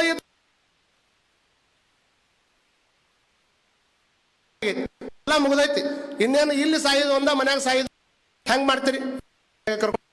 ಮನೆ ಕರ್ಕೊಂಡು ಹೋಗ್ರಿ. ಎದ್ರ ಸಂಬಂಧ? ಬಾಯಿ ಬಂದ್ ಆಗೈತೆ ಅಂತ ತಿಳ್ಕೊಂಡು ಬಾಯಿ ಬಂದ್ ಆದ್ಮೇಲೆ ಮನ್ಯಾಗ ತಂದು ಹಾಕ್ಯಾರ, ಇಡೀ ಊರು ತುಂಬಾ ಸುದ್ದಿ ಆಗೈತಿ ಇಲ್ಲ ಆಗೈತೆ ಅಂತ. ಅವಾಗ ಇಡೀ ಊರು ತುಂಬಾ ಸುದ್ದಿ ಆದ ಕೂಡಲೇ ಒಂದು ಬಿಸ್ಕಿಟಿನ ಪುಡಕ ಹಿಡ್ಕೊಂಡು ಒಂದು ಬ್ರೆಡ್ ಬಂಡಲ್ ಹಿಡ್ಕೊಂಡು ಲೈನ್ ಚೊಕ್ಕಿರ್ ಎದಕ್ಕ ಅಂತ ಕೇಳ್ಬೇಕು ನೀವು. ಎದಕ್ರಿ? ಮಾತಾಡ್ಸಕ್ಕ. ಮಾತಾಡಿಂದೇನ ಮತ್ತೆ ಮಾತಾಡಲಾರ್ದಂತ ಟೈಮ್ದೊಳಗೆ ಬ್ರೆಡ್ ಬಂಡಲ್ ಹಿಡ್ಕೊಂಡು ಹೋಗುವಂತ ಅವಶ್ಯಕತೆ ಏನು? ಅವ ಜೀವಂತ ಇದ್ದಾಗ ನೋಡ್ಕೊತೀನಿ ನೀನು ಅಂತ ಅಂದ. ಜೀವಂತ ಇದ್ದಾಗ ಒಂದು ತುತ್ತು ಅನ್ನ ಕೊಡ್ಲಾರ್ದವ್ರು ನಮ್ಮ ಮಂದಿ ಎದಿ ಒದ್ದು ಸತ್ತ ಮೇಲೆ ಎದಿ ಅಳೋದಕ್ಕಿಂತ ಇದ್ದಾಗ ತಂದೆ ತಾಯಿಗಳನ್ನ ವೃದ್ಧಾಶ್ರಮದಾಗ ಇಟ್ಟು ಸತ್ತ ಮೇಲೆ ಅವ್ರ ಹೆಸರನ್ನು ತಮ್ಮ ಮೊಮ್ಮಕ್ಕಳಿಗೆ ಇಡುವುದಕ್ಕಿಂತ ಏನ್ ಮಾಡ್ಬೇಕಾಗೈತಲ್ಲ, ಸತ್ತಾಗ 1000 ಕಿಲೋಮೀಟರ್ ದೂರದಿಂದ ಓಡಿ ಬಂದು ಅವ್ರಿಗೆ ಸತ್ತವ್ರಿಗೆ ಮಾಲಿ ಹಾಕೋದಕ್ಕಿಂತ ಏನ್ ಮಾಡ್ಬೇಕಾಗ್ಯದ ಜೀವಂತ ಇದ್ದಾಗನ ಮಾಡ್ಬೇಕೆ ಹೊರತಾಗಿ ಸತ್ತ ಮೇಲೆ ನೋಡೋದಕ್ಕೆ ಇಲ್ಲಿ ಯಾರು ಇರೋದಿಲ್ಲ ಅನ್ನುವಂಥ ಸತ್ಯವನ್ನ ನಾವೆಲ್ಲರೂ ತಲೆಯಾಗಿ ಇಟ್ಕೊಳ್ಬೇಕಾಗ್ತದೆ. ಕಾರಣ ಸತ್ತ ಮೇಲೆ ನೋಡಕ್ ಹೋದ್ರೆ ಏನ್ ಮಾಡೋದು? ಇದ್ದಾಗ ಎದಿ ಓದಿದ್ದು, ಸತ್ತ ಮೇಲೆ ಎದಿ ಬಡ್ಕೊಂಡು ಅಳೋದಪ್ಪ. ಇದ್ದಾಗ ಸಣ್ಣ ಸಹಾಯ ಮಾಡ್ಲಾರ್ದವ್ರು ಸತ್ತ ಮೇಲೆ ಇದ್ದಾಗ ಒಂದು ಸಣ್ಣ ಸಹಾಯ ಮಾಡ್ಲಾರ್ದವ್ರು ಸತ್ತ ಮೇಲೆ 1000 ಕಿಲೋಮೀಟರ್ ದೂರದಿಂದ ಓಡಿ ಬರ್ತಾವ. ಅವ್ರು ಓಡಿ ಬರೋ ಮಟ್ಟ ಇಲ್ಲಿದ್ದವ್ರ ಪರಿಸ್ಥಿತಿ ಏನಕ್ಕೈತಿ? ಅಳವ್ರು ಅಳತಿರ್ತಾರೆ, ಹೊರಗೆ ಕುಂದ್ರತಿರ್ತಾರೆ, ಬಾರಿಸ್ತಿರ್ತಾರೆ. ಫೇಸ್ಬುಕ್ನಾಗ ಇರೋರು ವಾಟ್ಸಪ್ನಾಗ ವಾಟ್ಸಪ್ನಾಗ ಇನ್ನು ಕೆಲವು ಮಂದಿ ಕುತ್ಕೊಂಡು ಬೈತಿರ್ತಾರೆ. ಸತ್ತ ರಾತ್ರಿನೂ ಸಾಯ್ಬೇಕಾಗಿತ್ತ? ಮತ್ತ ರಾತ್ರಿಯಿಂದ ಮುಂಜಾನೆ ಮಟ್ಟ ಕಾಯ್ಬೇಕಲ್ಲ ಅವನ್ನ. ಅವ ರಾತ್ರಿ ಸತ್ತ ಅಂದ್ರೆ ಹಳ್ಳಿಯಾಗೆಲ್ಲ ರಾತ್ರಿ ಸತ್ರ ಸಿಕ್ಕಾಪಟ್ಟಿ ಖರ್ಚದ ಗೊತ್ತಿರಲಿ ನಿಮ್ಗ. ಸತ್ತವನ ಹೆಸರಿನೊಳಗೆ ಏನೇನೋ ಮಾಡೋರು ರಗಡ ಮಂದಿ ಅದಾರ. ಹಾಗಾಗಿ ಅದಕ್ಕೆ ಇದ್ದ ಸಹಾಯ ಮಾಡ್ಲಾರ್ದವ್ರು ಸತ್ತ ಮೇಲೆ ಓಡಿ ಬಂದು ಮಣ್ಣು ಹಾಕೋದಕ್ಕಿಂತ ಏನ್ ಆಗ್ಬೇಕಾಗದ ಅದು ಜೀವಂತ ಇದ್ದಾಗನ ಮಾಡ್ಬೇಕು. ಸತ್ತ ಮೇಲೆ ನೀವು ಹೋಗಿ ಬಂದು ದೊಡ್ಡ ಮಾಲಿ ಹಾಕಿ 4 ಮಂದಿಗೆ ಊಟ ಹಾಕಿದ್ರೆ ಸತ್ತ ಮೇಲೆ ನೋಡಕ್ ಬರ್ತಾರೇನ್? ಅದಕ್ಕೆ ಜೀವಂತ ಇದ್ದಾಗ ಯಾವಾಗ ಹೋಗಿ ಅವನು ಮಾತಾಡ್ಸಕ್ ಹೋಗ್ಯಾನ ಮತ್ತ ಅವನರ ಇಂಥ ಟೈಮ್ದಾಗ ಎಂದೂ ಬರ್ಲಾರ್ದವ್ ಬಂದ ನಾನು ನೋಡಾಕ ಹೋಗೋ ಮುಂದೆ ತನ್ನ ನಾನಂಕರು ಯಾವಪ್ಪ ಅಂತ ಮಾಡ್ಕೊಂಡ ಸಾಯಕತ್ತೀನಪ್ಪ. ಇನ್ ಮೇಲೆ ನೀ ಅದನ್ನ ಮಾಡಕ್ ಹೋಗ್ಬೇಡಪ್ಪ, ನೀನಾರ ಚಂದಾಗಿ ಇದನ್ನ ಮಾಡ್ಕೊಂಡು ಇರಪ್ಪ ಅಂತ ತಿಳ್ಕೊಂಡು ಹೇಳಿ ಸಾಯ್ಬೇಕಿಲ್ಲ. ಎಂದೂ ಬರ್ಲಾರ್ದ ಮಗ ಈ ಟೈಮ್ ನೋಡಕ್ ಬಂದಾನ ಅಂತ ತಿಳ್ಕೊಂಡು ಅವ ಹಾರ್ಟ್ ಬೀಟ್ ಹೆಚ್ಚಿಗೆ ಮಾಡ್ಕೊಂಡು ಹಾರ್ಟ್ ಅಟ್ಯಾಕ್ ಆಗ ಹೆಂಗೈತಿ? ಕಾರಣ ಅದಕ್ಕೆ ಹಿಂಗೆ ಸಂಗಡ ಯಾರೂ ಇಲ್ಲ ಕಾರಣ ಮಲ್ಲಿಕಾರ್ಜುನ. ಅದಕ್ಕೆ ಶರಣರ ಅಂತಾರ, ಆವ ಕಾಯದಡು ಸ್ವಕಾಯಕವ ಮಾಡಿ ಜಂಗಮದ ಮುಂದಿಟ್ಟು ಒಕ್ಕೂಡಿಸಿ ಮಿಕ್ಕುದ ಕೈಗೊಂಡು ಬಂದ ಬೇನೆ ಬಂದರೆ ಹೊರಳು ಜೀವ ಹೋದಡೆ ದೇವರ ಹಂಗೆ ಹೋಗಿ ನನಗೆ ಹಂಗ ಆಗ್ಬಾರ್ದು ಹಿಂಗ ಆಗ್ಬಾರ್ದು ಅಂತ ಯಾಕೆ ಬಿಡ್ಕೊಳಕತ್ತಿ ಅವನ್ನ ಹೇಳ್ತಾರ. ಸಾವಿಗೆ ಸಂಗಡ ಯಾರು ಬರಕ್ ಸಾಧ್ಯ ಇಲ್ಲ. ದೇವರಿಗೂ ಸಹಿತ ದೇವ್ರ ಮುಂದೆ ನಿಂತ್ರೂ ಸಹಿತ ಅವ್ರನ್ನ ಎದುರಿಸುವಂತ ತಾಕತ್ತು ಶರಣರಿಗಿತ್ರಿ. ಒಬ್ಬ ಧೂಳಯ್ಯ ಅನ್ನುವಂಥ ಒಬ್ಬ ಶರಣರು ಅವರು ತಮ್ಮ ದಿನನಿತ್ಯದ ಚಪ್ಪಲಿ ಹೊಲಿಯೋ ಕಾಯಕವನ್ನು ಮಾಡ್ಬೇಕಾದ್ರೆ ತಮ್ಮ ತಯಾರಿ ಮಾಡ್ಕೊಳ್ತಾ ಇದ್ರು. ತಯಾರು ಮಾಡುವಂತ ಟೈಮ್ದೊಳಗ ಅವ್ರ ಕೈಯಾಗ ಒಂದು ಉಳಿ ಇರ್ತದಲ್ಲ, ಉಳಿ ತುಂಬಿಸ ನನ್ನ ಮಾಡಿಕೊಂಡು ಆ ಬಂದಿರತಕ್ಕಂತ ಹಣದೊಳಗೆ ಮತ್ತೊಬ್ಬರು ಹಟ್ಟಿ ನನ್ನ ಹತ್ರ ಬಂದು ನಿಮ್ಗ ಕರೆ ದೇವರು ಬಂದು ನಿಮ್ ಮುಂದೆ ಬಂದು ನಿಂತ್ರು ಸಹಿತ ಇತ್ತಾಗಿ ಯಾಕೆ ಬಂದಿ ಅನ್ನುವಂತಹದ್ದು ಆದ್ರೆ ಬಂದು ಮಂದಿ ನೋಡ್ಬೇಕು. ಹಂಗ ಹಬ್ಬ ಬಂತಂದ್ರೆ ಆರತಿ ಹಿಡ್ಕೊಂಡು ರೊಕ್ಕ ಬಂಗಾರ ಲಕ್ಷ್ಮಿ ಮೇಲೆ ಹಾಕಿ ಭಾಗ್ಯದ ಯಾಕ್ರಿ ಇಷ್ಟ ಹಾಕ್ಬಿಟ್ಟು ಐತಿ ಆದ್ರೂ ಮತ್ತು ಭಾಗ್ಯದ ಯಾಕ ಭಾಗ್ಯದ ಯಮ ಧರ್ಮ ಬಾರಪ್ಪ ಇಲ್ಲ. ಯಾರು ಅಂದಾರ? ಯಾರು ಅನ್ನಂಗಿಲ್ಲ. ಯಾರು ಅಂತಾರನ್ನ ಹಂಗೆ ಬೇಕಾದಷ್ಟು ಗಳಿಸ್ಕೊಳ್ರಕ್ಕ. ಹೋಗೋದು ಒಂದು ದಿವಸ ಸತ್ಯ ಎನ್ನುವಂಥದ್ದು ಗೊತ್ತಾದಾಗ ಅಟ್ಟ ಇಂಥ ತತ್ವ ಅರ್ಥ ಆಗ್ತದ. ಬಹಳ ಮಂದಿ ಗಳಿಸ್ದವ್ರೆಲ್ಲ ಈ ತತ್ವಕ್ಕೆ ಬರಕ್ ಆಗುದಿಲ್ಲ. ಅದಕ್ಕೆ ಅವ್ರಂತಾರ ಅಟ್ಟೆಯ ಚುಚ್ಚುವ ಉಳಿಯ ಮನೆಯ ಅಧ್ಯಕ್ಷನಾದ ಪರಮೇಶ್ವರನ ಕಂಡು ಇತ್ತಲೇಕೆ ಬಂದೆಯ ಕಾಯದ ತಿತ್ತಿಯ ಹಿಡಿದು ಹೊತ್ತಾಡುವ ಪರಮಾತ್ಮ ಮುಕ್ತಿ ಮಾಡ್ತೀಯಪ್ಪ. ಹೋಗು ರಜತ ಬೆಟ್ಟಕ್ಕೆ. ರಜತ ಎಷ್ಟೋ ಮಂದಿ ನೀ ಬರ್ಬೇಕಂತ ತಿಳ್ಕೊಂಡು ಗಡ್ಡ ಬಿಟ್ಟಾರ, ಎಷ್ಟೋ ಮಂದಿ ಊಟ ಬಿಟ್ಟಾರ. ದೇವ್ರು ನಡೆಸೋದಕ್ಕೆ ಎಷ್ಟು ಏನ್ ಮಾಡ್ತಾರೆ? ದೇವರ ಹೆಸರಿನೊಳಗೆ ಉಪ್ಪು ಬಿಟ್ಟವರುಂಟು, ಹೆಸರಿನೊಳಗೆ ಸೊಪ್ಪು ಬಿಟ್ಟವರುಂಟು, ದೇವರ ಹೆಸರಿನೊಳಗೆ ತುಪ್ಪ ಬಿಟ್ಟವರುಂಟು. ತುಪ್ಪ ಬಿಟ್ರೆ, ಉಪ್ಪು ಬಿಟ್ರೆ, ಸೊಪ್ಪು ಬಿಟ್ರೆ ದೇವ್ರು ಒಲಿಯಂಗಿಲ್ಲ. ದೇವ್ರು ಏನು ಬಿಟ್ಟಾಗ ಒಲಿತಾನ ಅಂದ್ರೆ ಉಪ್ಪು, ತುಪ್ಪ, ಸೊಪ್ಪು ಇವನು ಬಿಡ್ಲಿಲ್ಲ ಅಂದ್ರೂ ಒಲಿತಾನ. ಆದ್ರೆ ನಿಮ್ಮಲ್ಲಿರ್ತಕ್ಕಂಥ ತಪ್ಪು ಗುಣವನ್ನ ಬಿಟ್ಟಾಗ ಮಾತ್ರ ದೇವ್ರು ಒಲಿತಾನ ಅನ್ನುವಂಥ ಸತ್ಯ ನಮ್ಮೆಲ್ಲರಿಗೆ ಗೊತ್ತಿರಬೇಕಾಗ್ತದೆ. ದೇವರ ಹೆಸರಿನಲ್ಲಿ ವೇಷ ತೊರೆದವರುಂಟು, ದೇವರ ಹೆಸರಿನಲ್ಲಿ ಕೇಶ ತೊರೆದವರುಂಟು, ದೇವರ ಹೆಸರಿನಲ್ಲಿ ಏನೇನೋ ತೊರೆದವರದಾರ, ಕೇಶ ತೊರೆದಾರ. ಆದ್ರೆ ದೇವರು ಒಲೆಯವರು ವೇಷ ತೊರೆದವರು ಮತ್ತೆ ಕೇಶ ತೊರೆದವರಿಗೆಲ್ಲ ಮನುಷ್ಯನೊಳಗಿರುವಂತ ಆಶೆಯನ್ನು ಒಲಿತಾನನ್ನುವಂಥದ್ದನ್ನ ನಾವೆಲ್ಲರೂ ಅರ್ಥ ಮಾಡ್ಕೊಳ್ಬೇಕಾಗ್ತದೆ. ಅಂದವ ಮಾಡಕ್ ಬಂದಿನಂತ ನನ್ನ ಹತ್ರ ಹೇಳಕತ್ತಿಯಲ್ಲ ಭಗವಂತ, ನನಗೆ ಎದಕ್ ಬೇಕು ಮುಕ್ತಿ? ನಾ ಕಾಯಕದಾಗ ಆದ್ರೆ ನನ್ನ ಮುಕ್ತಿ.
ಏನ್ ಅನಿಸ್ಕೊಂಡಿ ನೀನು? ದೇವರಿಗೆ ದೇವ ಅಂತ ಅನಿಸ್ಕೊಂಡಿ. ಬಾಣನ ಮನೆ ಬಂದು ಕದ ಕಾಯಿ ಕತ್ತಿದ್ದಲ್ಲಪ್ಪ, ದೇವರ ದೇವ ನೀ ಎಂದೆನಿಸಿಕೊಂಡೆ, ಬಾಣನ ಬಾಗಿಲ ಕಾಯುವ ದೇವಯ್ಯ. ನಿತ್ಯ ತೃಪ್ತನು ನೀನೆಂದೆನಿಸಿಕೊಂಡೆ, ನೀ ಎಂತ ತೃಪ್ತ ಅಂದ್ರೆ ಹೋಗಿ ಚೆನ್ನಯ್ಯನ ಮನೆಯೊಳಗೆ ಅಂಬಲಿಯನ್ನು ಬೇಡಿಕೊಡಿದಲ್ಲಪ್ಪ. ಇಂಥ ಬಿರುದೈತಿ, ನಿತ್ಯ ತೃಪ್ತ ಅಂತ ಬಿರುದೈತಿ ನಿನಗೆ. ಚೆನ್ನಯ್ಯ ಒಳಗೆ ಅಂಬಲಿ ಹೋಗಿ ಉಂಡಲ್ಲಪ್ಪ, ಕರುಣಾಕರ ಅಂತ ಅನಿಸ್ಕೊಂಡೆ. ಆದ್ರೆ ಶರಿಯಾದ ಮಗನ ಬೇಡಿದಲ್ಲಪ್ಪ, ಹೋಗ್ಲಿ ಬಿಡು, ಏನಾದ್ರು ಯಾಕಾಗ್ಲಿ, ನಿಮ್ಮ ಮಹಿಮೆಯ ಇದೇ ಬಂದಿರಿ, ನೀ ಹಂಗೋ ಹಿಂಗೋ ನನಗೆ ಬೇಡಪ್ಪ, ಎನ್ನನ್ನು ಉದ್ಧರಿಸಯ್ಯ, ಎನ್ನನ್ನು ಉದ್ಧರಿಸ ಜಂಬುಜಕ್ಕೇಶ್ವರ ಅನ್ನುವಂತ ಮಾತನ್ನ ಕಾಣದೇ ಇರುವಂತಹ ಬೆಲೆ ಕೊಟ್ಟವರಲ್ಲ, ಕಾಯಕದಲ್ಲಿನೇ ದೇವರನ್ನ ಕಂಡವರು, ಇರುವಂತ ಭೂಮಿಯನ್ನೇ ಸ್ವರ್ಗವನ್ನ ಮಾಡಿ ಜಗತ್ತಿಗೆ ಬೆಳಕಾಗಿರ್ತಕ್ಕಂಥವ್ರು 12ನೇ ಶತಮಾನದ ಶರಣರು ಅನ್ನುವಂಥದ್ದನ್ನ ನಾವೆಲ್ಲ ತಿಳ್ಕೋಬೇಕು. ಒಂದೊಂದು ವಚನ ನನಗೆ ತಿಳಿದಷ್ಟು ನಾ ಹೇಳ್ತೀನಿ, ನೀವು ಅಂದ್ರೆ ಅವರ ನಿಮ್ಗೆ ಹಂಗ ನಿಮ್ಗೆಲ್ಲರಿಗೂ ಅರ್ಥ ಹಾಕೊಂತ ಶರಣರ ವಚನಗಳು ಹಿಂಗೈತಂತಲ್ಲ, ಯಾರ್ಯಾರು ಹೆಂಗ ಓದ್ಕೊಂತ ಹೋಗ ವಚನ ಅರ್ಥ. ನಾನು ಇವತ್ತು ಹೇಳ್ಬೇಕಾಗಿ ಸ್ಪಷ್ಟವಾದ ಮಾತಿಷ್ಟ, 1000 ವರ್ಷ ಬದುಕ್ತೀನಂತ ಗಳಿಸ್ಬೇಕಂತ, ನಾಳೆ ಸಾಯ್ತೀನಂತ ಅದನ್ನೊಂದಿಷ್ಟು ಬಳಸ್ಬೇಕಂತ.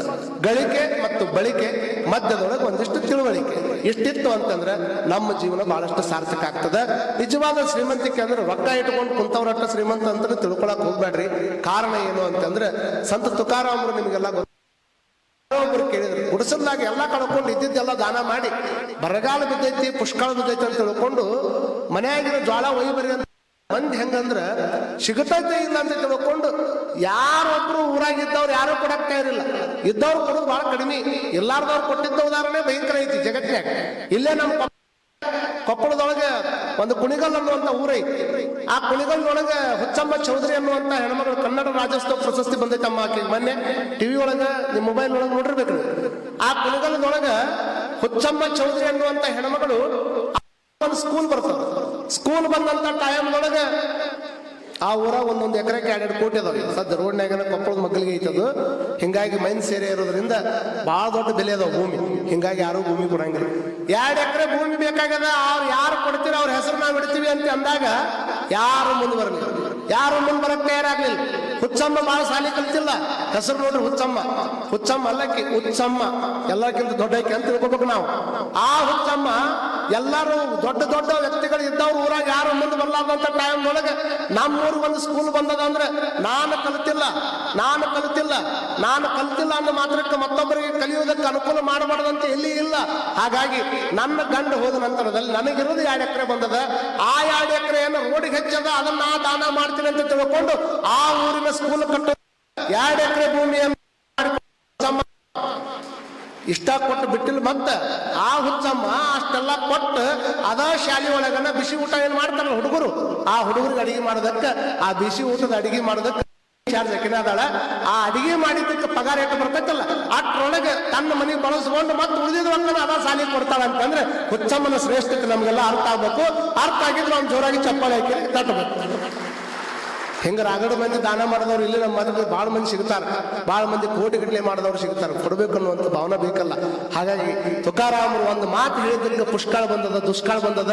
ಮನೆಯಾಗ ಇದ್ದಿದ್ದು ಹಂತ್ರಿ ಅಂತಂದ್ರೆ ಮಂದಿ ಕಿತ್ಕೊಂಡು ಬಂದು ಇದ್ದಿದ್ದು ಬಿದ್ದಿದ್ದು ಅವ್ರಿಗೇನೆ ಎಲ್ಲಾರ ಮೇಲೆ ತಗೊಂಡು ಹೋಗ್ಬಿಟ್ರು. ಮನೆಯಾಗಿಂದೆಲ್ಲ ಎಲ್ಲ ತಗೊಂಡು ಹೋದ್ಮೇಲೆ ಮನಿ ಮಂದಿ ಬೇಕಂತ ನಮಗ ಇಲ್ಲ ಅಂತ ಮನೆ ನೋಡಿದ್ರಿಲ್ಲ. ಮನೆಯಾಗಿದ್ದ ಕಾಳೆಲ್ಲ ಕೊಟ್ಟು ಕುಂತಿ ಇದ್ದವ್ರು ಏನ್ ತಿನ್ಬೇಕು ಅಂತ ತಿಳ್ಕೊಂಡು ಅಂದಾಗ ಎಲ್ಲರೂ ವಿಠಲ ವಿಠಲ ವಿಠಲ ಅನ್ಕೊಂಡು ದೇವ್ರ ಮೇಲೆ ಭಾರ ಹಾಕೊಂಡು ದೇವ್ರ ಮೇಲೆ ಭಾರ ಹಾಕೊಂಡಿದ್ರು ಅಂದ್ರೆ ಎಂತೆಂತ ಕೆಲಸ